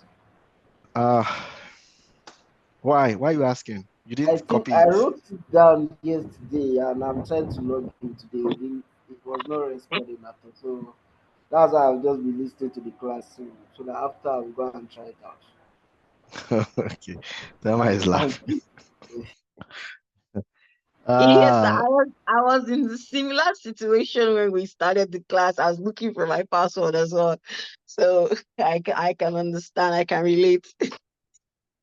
I didn't copy it, but luckily I was able to go back to the Kali. I was able to go back to and retrieve it. Just luckily. It was just there. okay, before you closed it, there should be a Yes, way. before I You know we closed it. can do Yeah, Adekunle. there's a page 4. Page 4 shows how to reset the password. If you follow Yeah, that document, you just go to page 4. You'll see how to reset the password there. exactly. That's what I'm just looking at right now. So please go to page 4 of that document. And for anybody who may be struggling with the setup and you're not sure if you have properly set up, on the page Yeah. 4,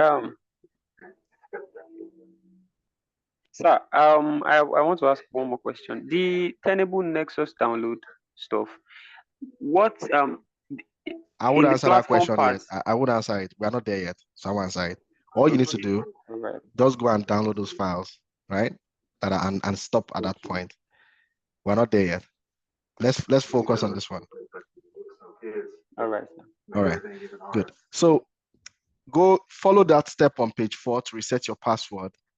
Then if anybody is struggling and you don't know the current status of your OpenVAS deployment, on that same page 4, on that screenshot, you will see there, you can run gvm-check-setup to make sure everything is okay.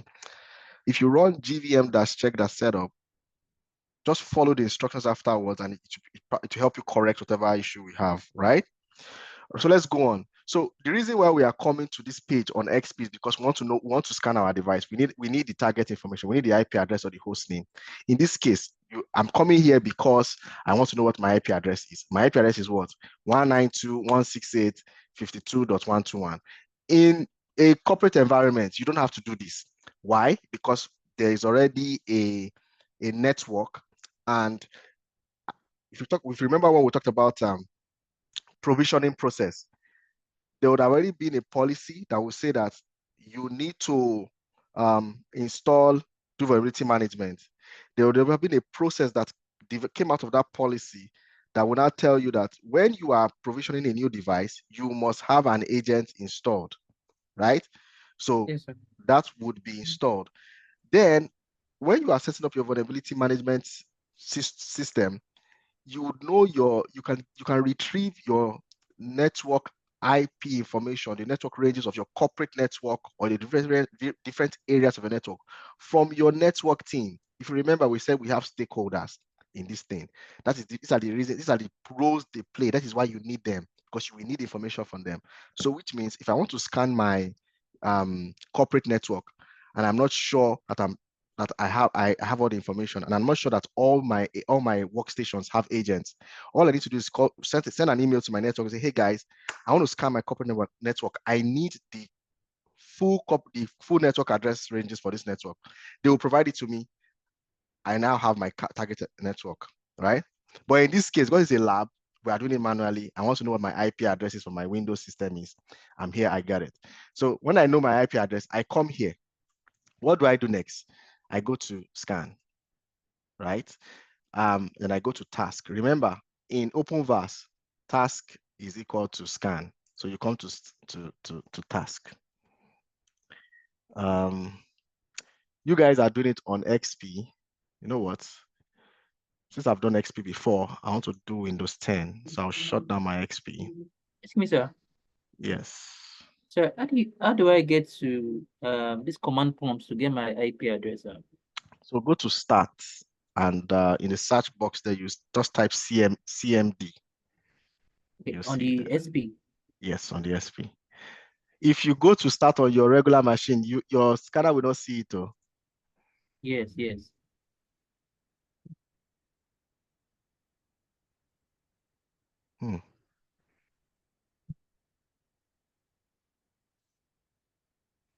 So you now have your IP address. When you have your IP address, come to scan and go to task.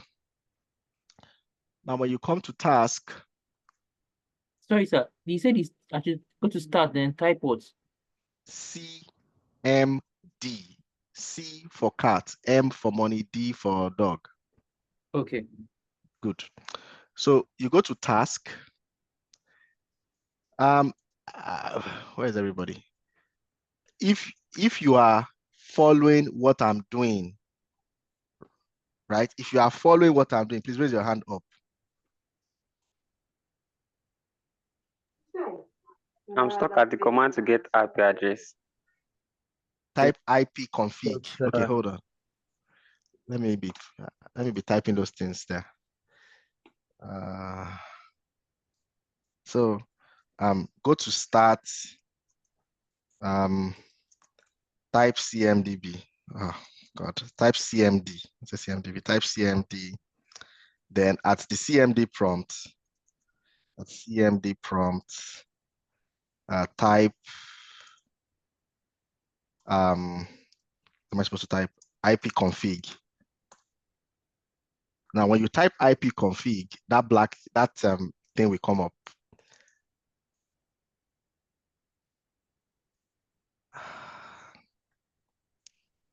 Don't even know what this password is.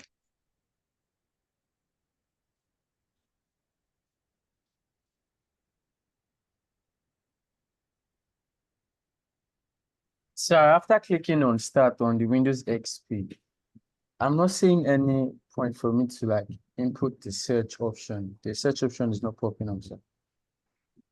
Okay.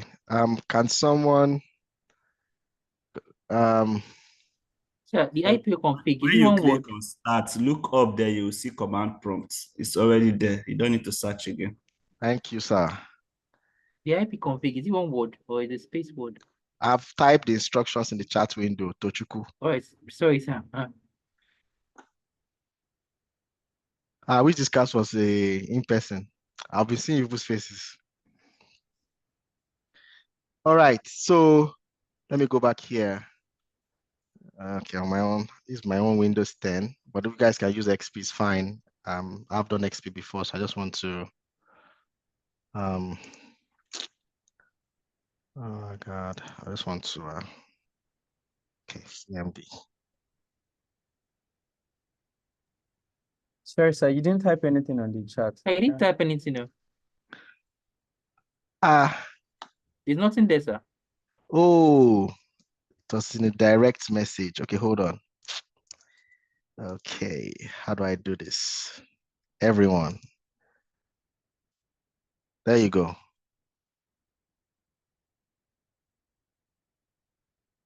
You see it now?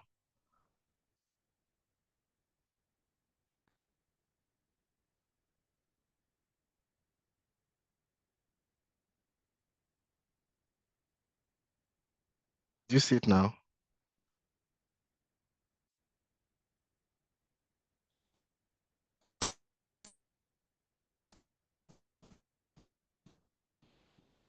Yes, sir, we can see it. Yes, sir. Yes, sir. We can see. Okay.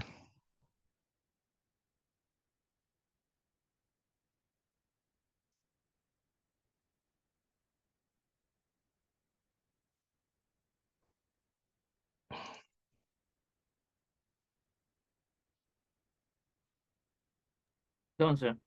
Good. So you can see your IP address now, right? Yes, sir. sir. Okay, so I asked the question. So how many of us are following what are actually doing this right now? Just put your hand up. I just want to see how many. I know Allah is doing it. Adekunle, Dennis, Me, sir. Olabi, Tochuku. Okay, as we have about 5 people. Where's Olabi will be a guru now because of what he went through to get it up and running. Let me just get my own IP address of a new system. So It's no easy. I know what I passed through too. Okay.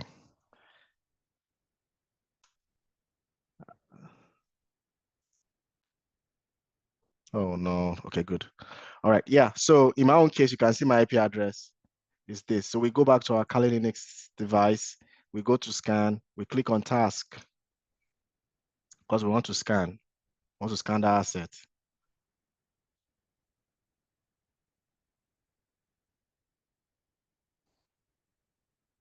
I'm totally okay. Please, I do not have able to download anything yet. I have not even installed VIA. That's fine, innocent. Okay, don't worry.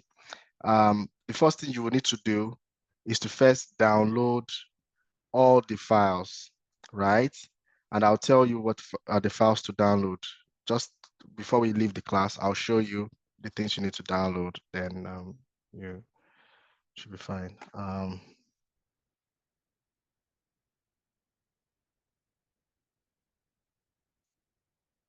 Let me close some of these things. Probably eating up my memory. Okay, Sorry, good. sorry, sir. After typing IP config and getting the IP, what should you do next? I was lost. That's what I want to show on the screen. So after you type with the reason, and I explained the reason why we type IP config, we just want to know our target asset, the address. Because normally you either know the host name or the IP address, right? So when you get that IP address, all you now need to do is to come to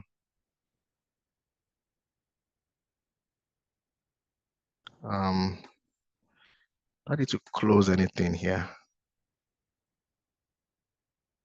Okay. Good. So you come to task. Now on task, you can see new task. Under this icon here, new task. You click on new task. Bear in mind that this is similar to what you'll be doing in other tools. New task, it could be new scan, right? So you can name it your scan. This one, I'll just say Windows, Windows 10. This is my Windows 10 device. You can put whatever name you like. My scan target, right? Because it's not listed here, I can put a new one.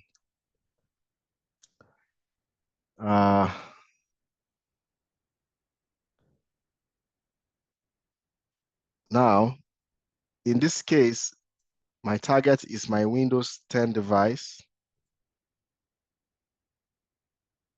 or you can leave it empty, depends. Windows 10. This is where you are interested in the host. You type in your IP address in there. In my case, my IP address is this, so I can put it here. Okay.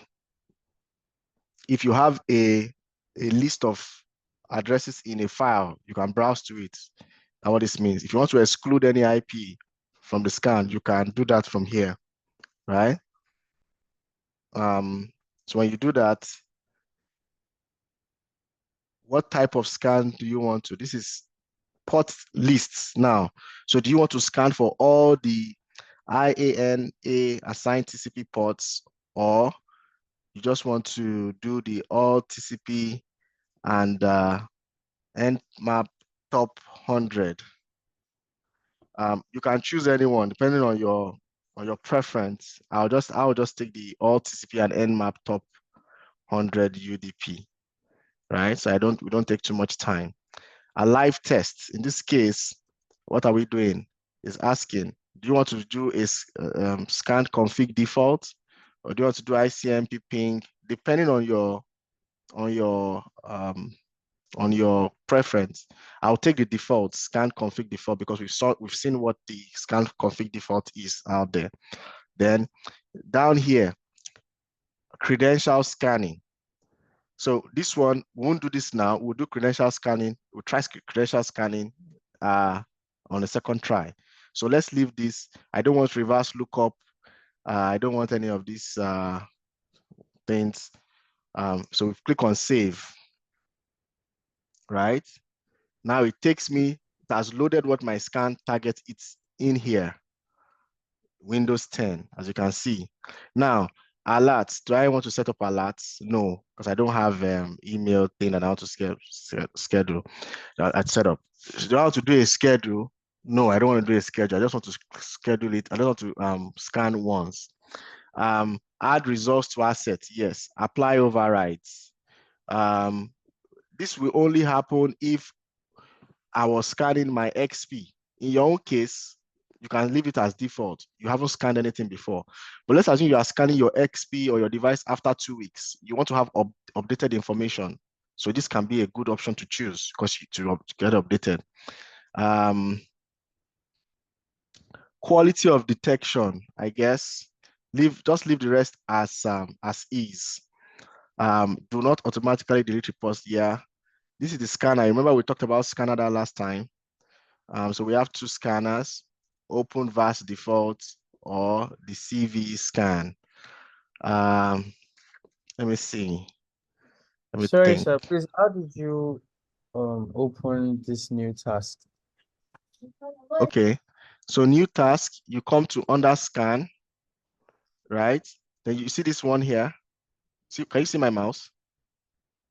Let me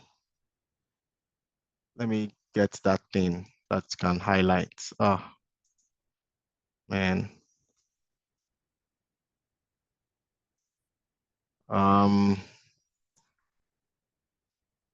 Annotate. Okay, good. Can you see this?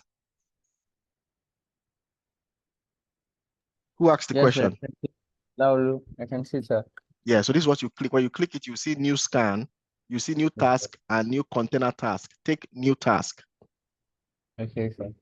Good. Then when you take new task, is going to bring you to this page. Name your scan. I named mine Windows 10. You can name yours Windows XP. Then other targets, because you don't have a target, you have to create your target. You click on this one, on this create new target thing here. Are you with me, Laulu? Hello? Okay, let's move. I think Laulu is okay. So when you do that, here, maximum concurrent executed network vulnerability test per host for. So good. This part, I want to explain something here. You see what this is saying? This is tuning. It says maximum concurrent executed scans per host.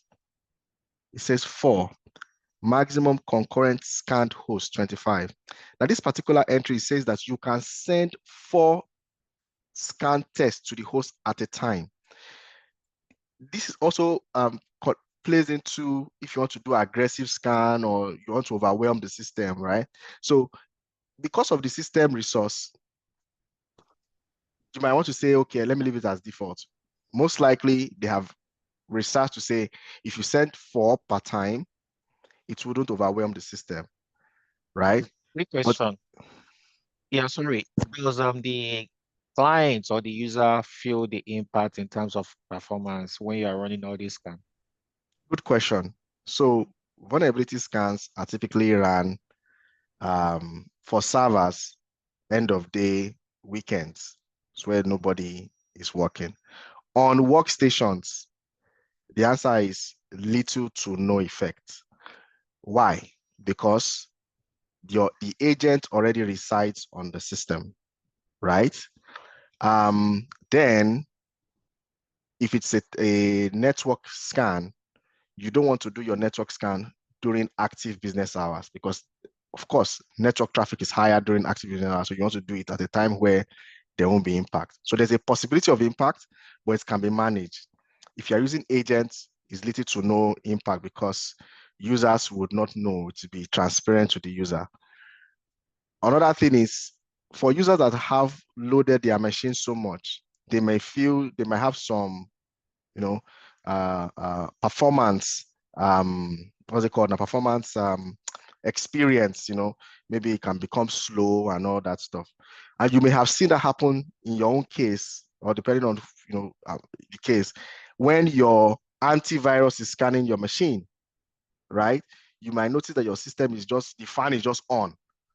And it means that there's a lot of resource things are happening on your machine that your system is trying to, maintain. So the answer to your question is yes, but it's very minimal. That's why you have to do your scans outside business hours most times. But when you are doing agent scan, is really not, there's little to no impact. Let me emphasize on that again. Agent scans for workstations. In today's world, we all use laptops. It is not on the physical network of the company. That is why we are using agent scan. So your system can scan anywhere it is in the world, as long as it's connected to the internet, and feed the system and feed the engine back the reports, right? If you're on the network, that's okay for network scan. But for network, it means that you don't want to do that during active business hours. You want to have a window where the traffic in the environment is low and you're not disrupting our work. It's a precaution. The providers of the tool will tell you, we haven't heard people complain about it, but they will still recommend that you do it outside business hours. I hope that answers your question. Yes, but from what you said now, does it mean that if I have a public IP address of a particular system somewhere else in the world, I can run a scan right from where I am? Absolutely, as long as you have been given the authorization to do so. That's it. Before you launch any scan against any target in your environment, there must be authorization. It must be an approved procedure to follow, to do. And as we are here now that we have this setup, don't go and scan. Don't go and scan anybody's websites, anybody's. Well, you can't scan anybody's host, but don't go and scan anybody's website. It's illegal, right? But if it's your assets, it's your company assets, of course you can do it, as long as you have authorization. All right, so save. I want to save this one. Excuse me, sir. Sorry, please. Before you save it, sir, can you scroll up a little, please? I didn't really catch. Just tell me what do you want to get? Yeah, the name and No, you can give it any name you like. It's your device. Give it any name you like. I'm able to save my targets. I don't know. It wouldn't work. You're unable to save your target. Yeah. How? I don't know. Let me explain, because you were trying to explain that to Laulu, I think, and I was following, and then you stopped explaining. It was let me show the it point again. where I selected what did I say? I remember what. Yes, scan targets. Yes, that's the one. Yeah, let me show it again. So to start your scan, click on scan, go to task. It opens I'm a on new. I'm on there. New Good. task. Yeah. I'll change the name. Come on.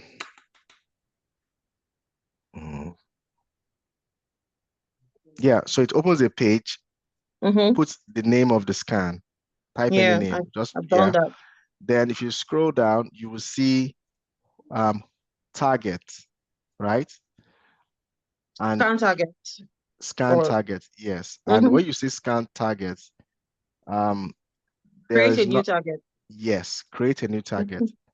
Good. That's the one. So I have a new target. I also named it. Yeah, you can put a name there. Yeah, and the issue is after doing that, I don't know what I didn't do right. Why it won't save? Maybe your system is slow. So you have to put the IP address of your. I've done that. Good. Then of the window XP. Did you fill in the other things like what you have on the screen? Did you have a scanner selected, the scan config? Did you do other stuff? No. It had the exclude host. There's hot list and other things, but I didn't choose anything. Exclude. Yeah, don't choose anything for exclude. Port list. So is your port list empty?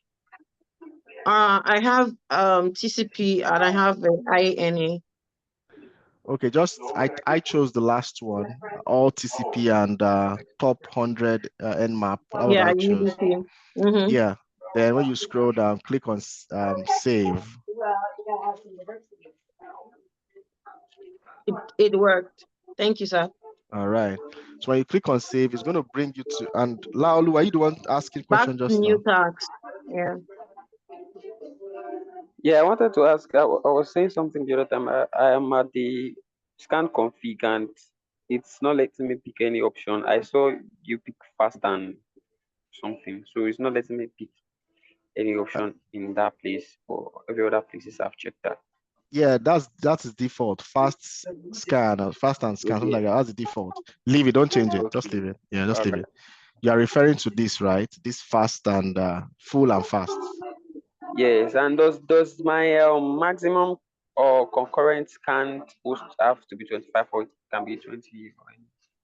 If you know what you want to put there, that's fine. But I'm leaving it at default for the sake of just for the try, right? I meant mine at 20. Maybe I should put it back in 20. No. If you're never just leave default. Whatever you see in yours, leave it default. It's not a problem.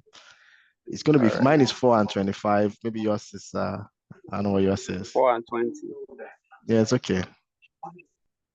Hello, sir. Yeah. Yeah, sir. On that new target, the host is it a manual or? Yes, manual. Remember, On your XP host, you have chosen, you have gotten your IP address here, right? So Yeah. you copied your IP address. Now you're bringing it here to put it in that manual place. Okay. Yeah. That manual place is telling you to create a target, right? That's what Thelma just explained what she did. So you create that you The IP address. yes. Now you see what these actions that we are taking, right? It might be smoother in a different tool. This one to me is kind of overly complicated, but they have the reason for doing it this way. Other tools you can just easily put in the target in a field, and that's it. So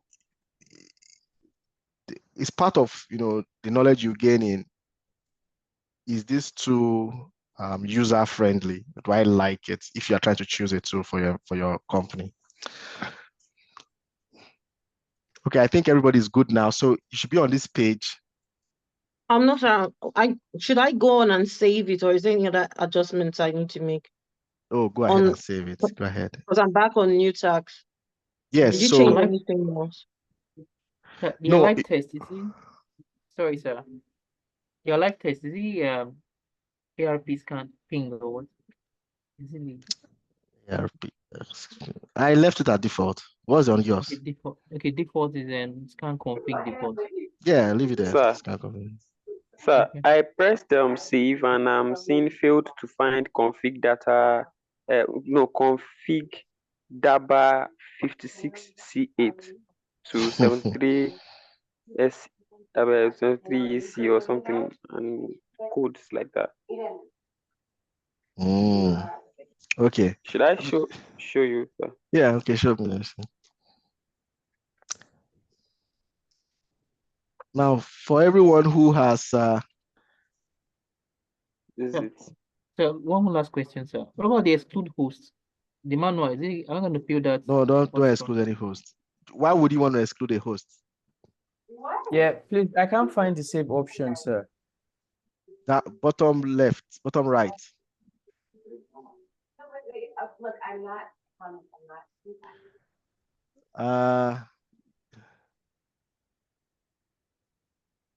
Okay, there's something wrong here. Config. You know what? Who is this? Olabi, cancel Yes, this sir. and start that process all over. Do me a favor before you start that process. On that on your Kali Linux, close that. It should work. Okay. Sign. Let's do this. Sign. You close this. Try it again. Start fresh. Try it again. If it comes up with this error again, run that GV on page 4, right, of that open VAS installation.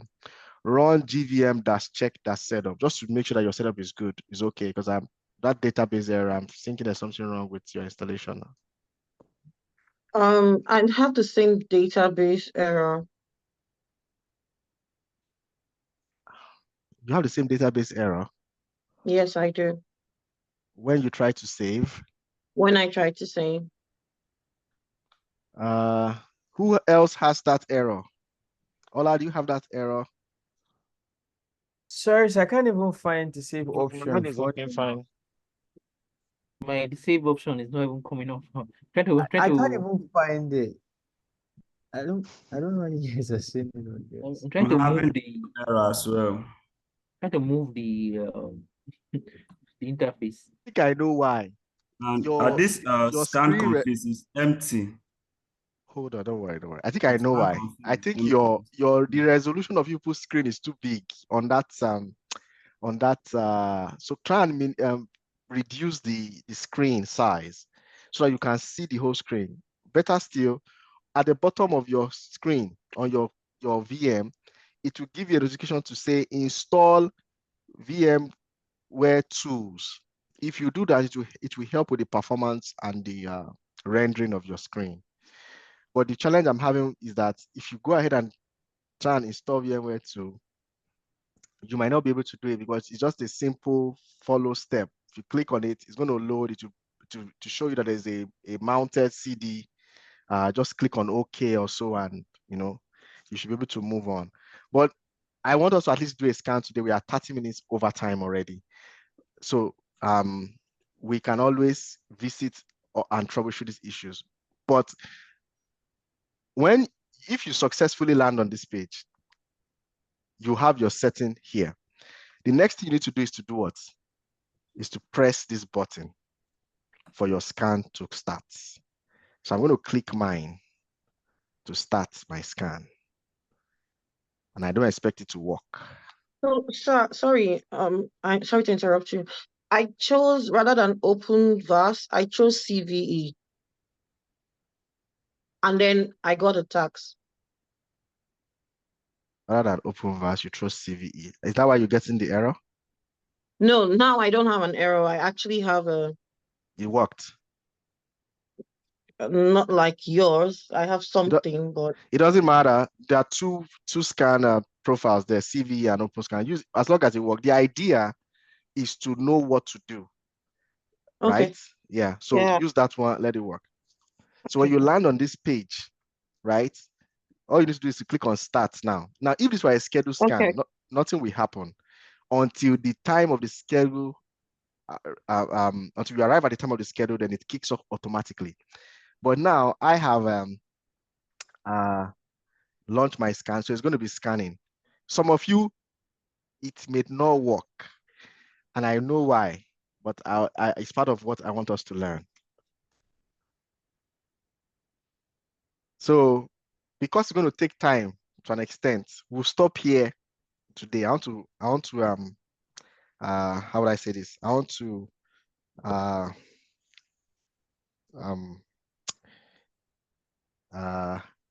ask that you permit us to stop here today. Let the scan complete. I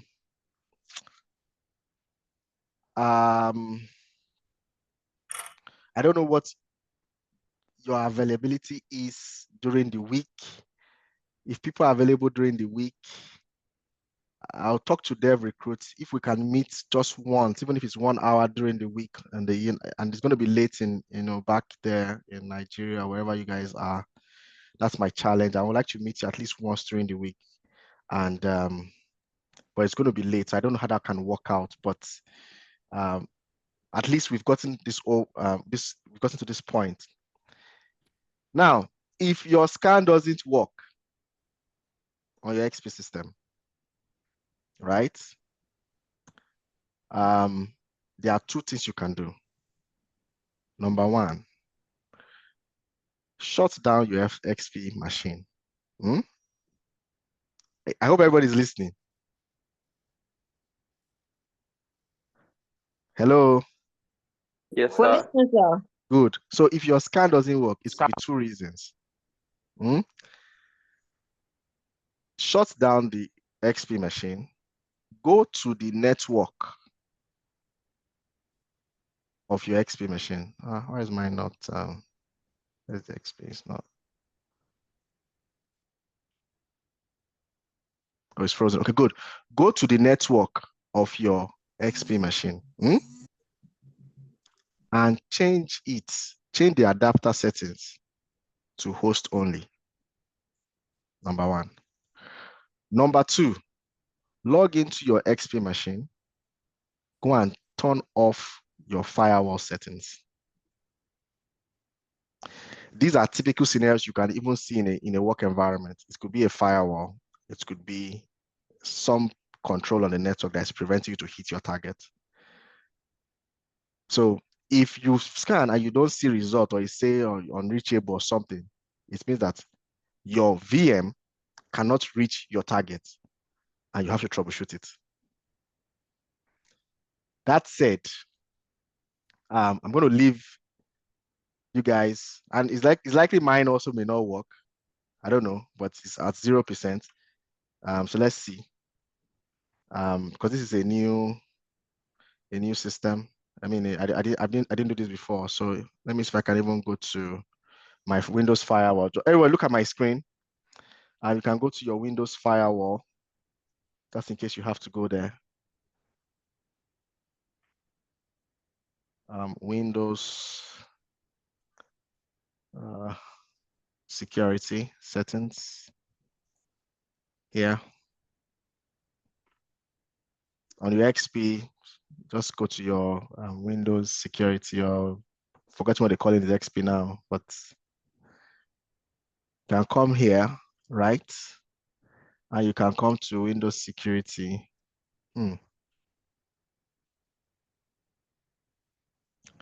And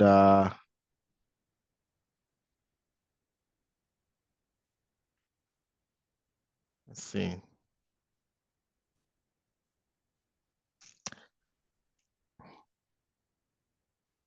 You go to your firewall settings, turn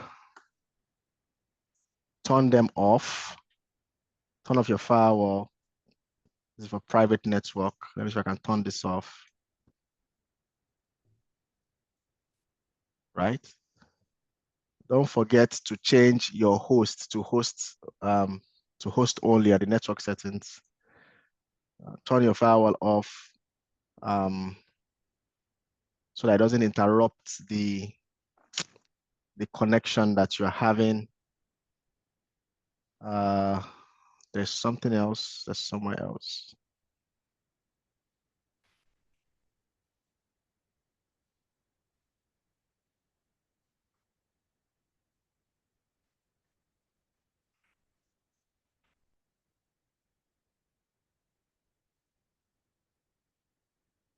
Just 1 minute.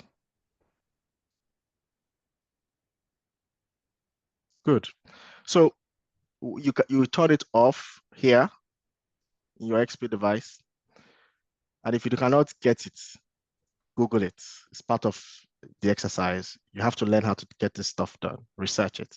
Just get to Google. Where is Windows firewall setting in Microsoft XP? You will see something that will tell you. Then you go to, if you turn it off here and it doesn't, and you scan again, you see it doesn't work. Then you come to advanced setting. You come to your firewall advanced setting. You come to inbound rules.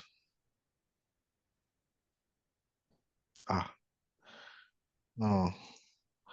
You come to your local firewall setting, sorry, and you come to inbound rules here.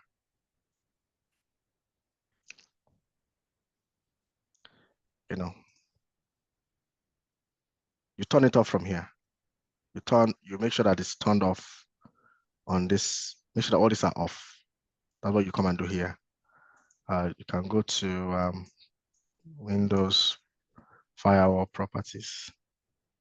Yes, you go to Windows firewall properties and you turn it off. These are the different profiles. There's domain, private, public. So you just turn each one. You come here, turn this off, come here, turn this off, come here, and turn this off. When you do that, you should be good. So I'll repeat that again. Go to the firewall settings of your device, come to firewall and network protection, or its equivalent in the XP machine, turn off the firewall features here. Go back to your scan, attempt a scan. If it doesn't work, come to the advanced setting here and turn it off based on what I have shown you on this page, and that should work. I'll say the 2 steps again. Step number 1, shut down your XP machine and come to the network adapter setting and change it to host only, right? When you click on this, you can click on it or you can just click on the edit virtual network. You change it from, it's usually on either bridged or NAT. Remove it from NAT. You know why? You don't want this device to connect to the internet because they are vulnerable devices. So we don't want them to be internet. Change it to host only to prevent any connection. When you change to host only here, you say okay, and you are done. Then go into quick question. What if the target you're trying to stand is behind maybe like NS firewall, or what do you do in that instance? Do you have to do allow or do you have to turn it off also? I didn't get your question. What if what? The system you're trying to stand is behind maybe the next generation firewall, Okay. So do you have to turn it off or do you have to do allow or something? No, you don't turn it off. So if you remember, there are different kind of scans. You have agents and agentless. In agent scan, you don't need to turn off anything because you have the agent on it. And remember, your agent will communicate on allowed ports 443 and maybe another ports that the application may be using. Those will be allowed. And they will tell you, allow these ports on the firewall, right? That's agent. It's typically 443 and one other one, which is remote connection. For the agentless, which is using a scanner like this, then you should have allow rules on your firewall. I'll give you two solutions. Depending on where your scanner is located, to be able to go through the firewall and hit that device on a different subnet or a different network, or you locate scanners in those separate networks. So you don't have to go through a firewall. Okay. Yeah. Okay, everyone. I know it was a little bit rough again today, but don't worry. Rough is good. It makes you tough. You can see mine is also not working or it's taking time. So I'm going to leave it. You see it's running. That's a good thing. Yeah, you see it's running. So that's a good thing. So let's leave it and see. Yours also get it started, leave it, check it later on. It might also be performance of the machine because of its VM and all that. But if at the end of the day, the result doesn't show you nothing, then go do those things I have mentioned I have just mentioned. Anyone who got it down, please type it and drop it in the group chat so others can see it. All right. So if I'm able to meet you guys during the week, I'll let DevRecruit know by the end of before the end of Tuesday, just in case you guys are also available. We can agree on a time, even if it's 1 hour, 1.5 hours, but it might just be very late. I don't know. If that's possible, we all agree. If not, we'll meet on Saturday next week. Yeah, so that's where we are. I also encourage you. I have a question, sir. Yeah, just before your question, I also encourage you to not stick only with just what we have done in class. You can scan your Kali Linux device itself because that doesn't require a firewall. So you can go through task, new task, and put 127.0.0.1. That's localhost. So I to scan the host of your of Kali itself, and you also see the results. Okay. So Simon, what's your question? I just have 2 minutes. Okay, sir. Oh, okay. It's just a follow-up to what someone asked you before. I want to know the impact when the impact you have when you scan, when there's a traffic. Yeah, when there's a traffic and then you're scanning at the same time. It depends. Don't forget we talked about aggressive and non-aggressive scans, right? So if you know that, oh, this is high traffic period, business hour, you don't want to raise dust in the network or you want to raise too much noise in the network, you don't do aggressive scans. You do passive scans. You do basic scans. You just do scans that are not, and it's also based on what you are trying to do, right? What would be the use case for you to want to scan during work hours? If you even want to scan during the work hours, one, you have to have authorization from change management, and two, you probably be scanning just a group of servers, not everything on the network. So that might be okay as long as you have authorization, right? But typically, your scans are done outside business hours for your network scans and your server scans. Your workstation scans are done depending, they can be done during the day. You know why? Because during the day, everybody's machine will be online wherever they are. So it's going to be online. So you can schedule it to happen 12 noon because everybody will be on break. Assuming, let's just say, oh, everybody goes on break by 12, or the majority will go on break by 12. So you will capture a lot of scans will happen at that time by 12. So everybody knows that, okay, no problem. They're away from the machines anyway. Everything is just about logic, and applying some analysis to it. Then later on, you can tune it down to whatever status you want. Thank you, sir. I also want to remind you of what you said. You're going to write down the procedures, what to download, and then the installation things. So yeah, because I want to share my screen because and I'll share because of time constraint right now on my own part. I'm going to share my screen right now, and because this is recorded, it's good. But I also want you to capture the information right now, right? So for those, Innocent is the person who had this challenge. So if Innocent is there, this is the time for you to capture this information. So on the Google Drive link, which we have shared, these are all the materials we have used. The ones you missed as at yesterday were this ISO file. So download this ISO file, right? That's number one. Download the XP file, number two. Your ISO file is supposed to be used to create a new virtual machine on your hypervisor. Do not double click this file on your operating system. Only load it into your hypervisor. The XP file is already a VM machine. All you need to do is to add it to your, and you can ask questions on the group. People will respond to you, so don't worry. So download 1, 2, right? I have already sent a document, a Windows. You should have where is it? You should have the this file. Okay, yeah, you should have this file already. This file. You should have this already. Now, when you download those two ISO files, right?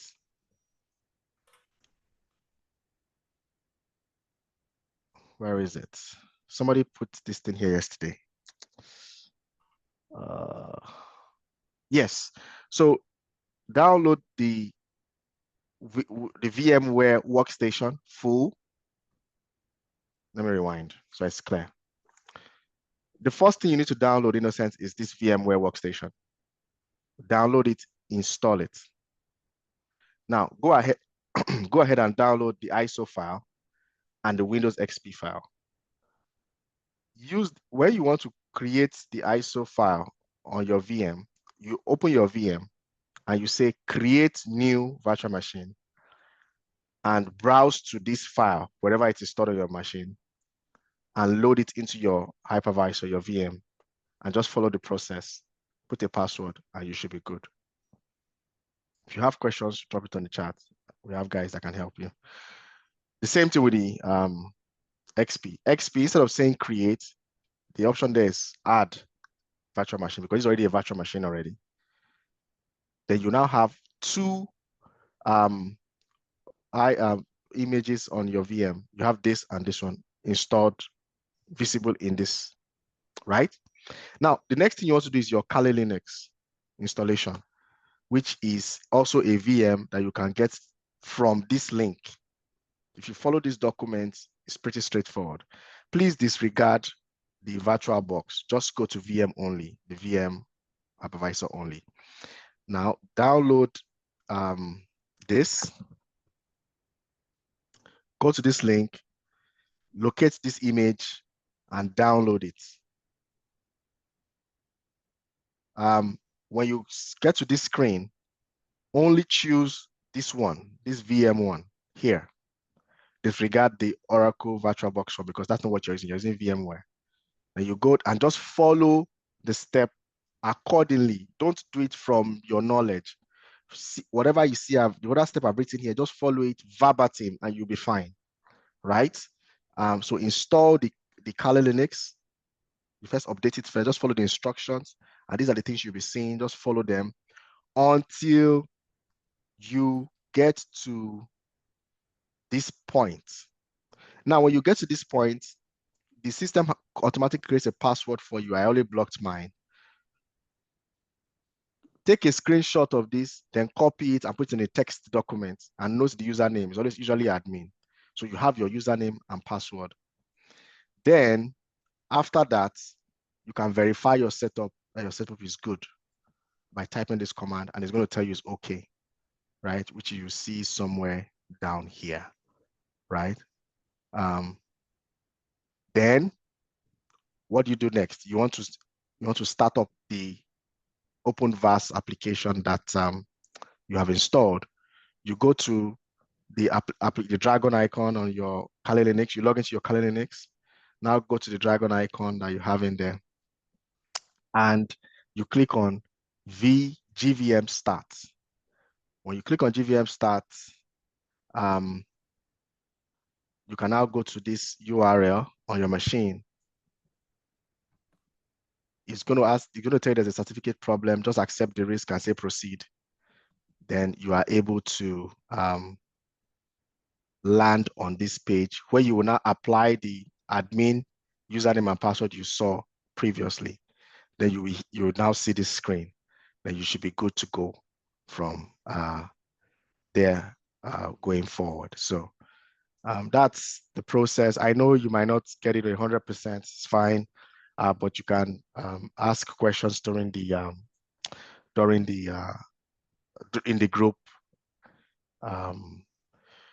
in the group chat, and people would point you in the right direction. All right, so thank you very much, everyone, today. I hope today's class was kind of informative. I'll figure out if we can meet during the week. Sir, just one last thing before we go, sir. I was trying to like redo that scan, and it was saying the target has been like added already or something. So I want to know if there's a way I can like see the scans that I have already like initiated and cancel them to start. So one thing about being an analyst is your ability to explore, right? Your ability to explore. Don't be afraid of the system. We've looked at the dashboard already. Go and, because if you don't put your hands on it, you're not going to get it. So go and click on those tabs and check what is in there. The first one we have there is, where is it? The first one we have is dashboard. Yes. Go to dashboard. Look at what is there. Can you see what you're looking for? The answer is no. Okay, go to scans. Under task, can I see what I'm looking for? If the answer is no, go to assets. What are you even looking for? Looking for an asset. Where should it be under all these headings? Where do you think it should be? If you're looking for an asset, the first place you should go is your asset and see if it's there, right? If you're looking for a target, go to under configuration and see your targets. If you have created a target and it's telling you already created the target, go under configuration, go to targets. You will see the targets that you have created there. Then you can, exactly, then you can delete them. Thank you, sir. All right. All right. Thank you, everyone, and have a very good week ahead. Do not just leave this and go all through the week.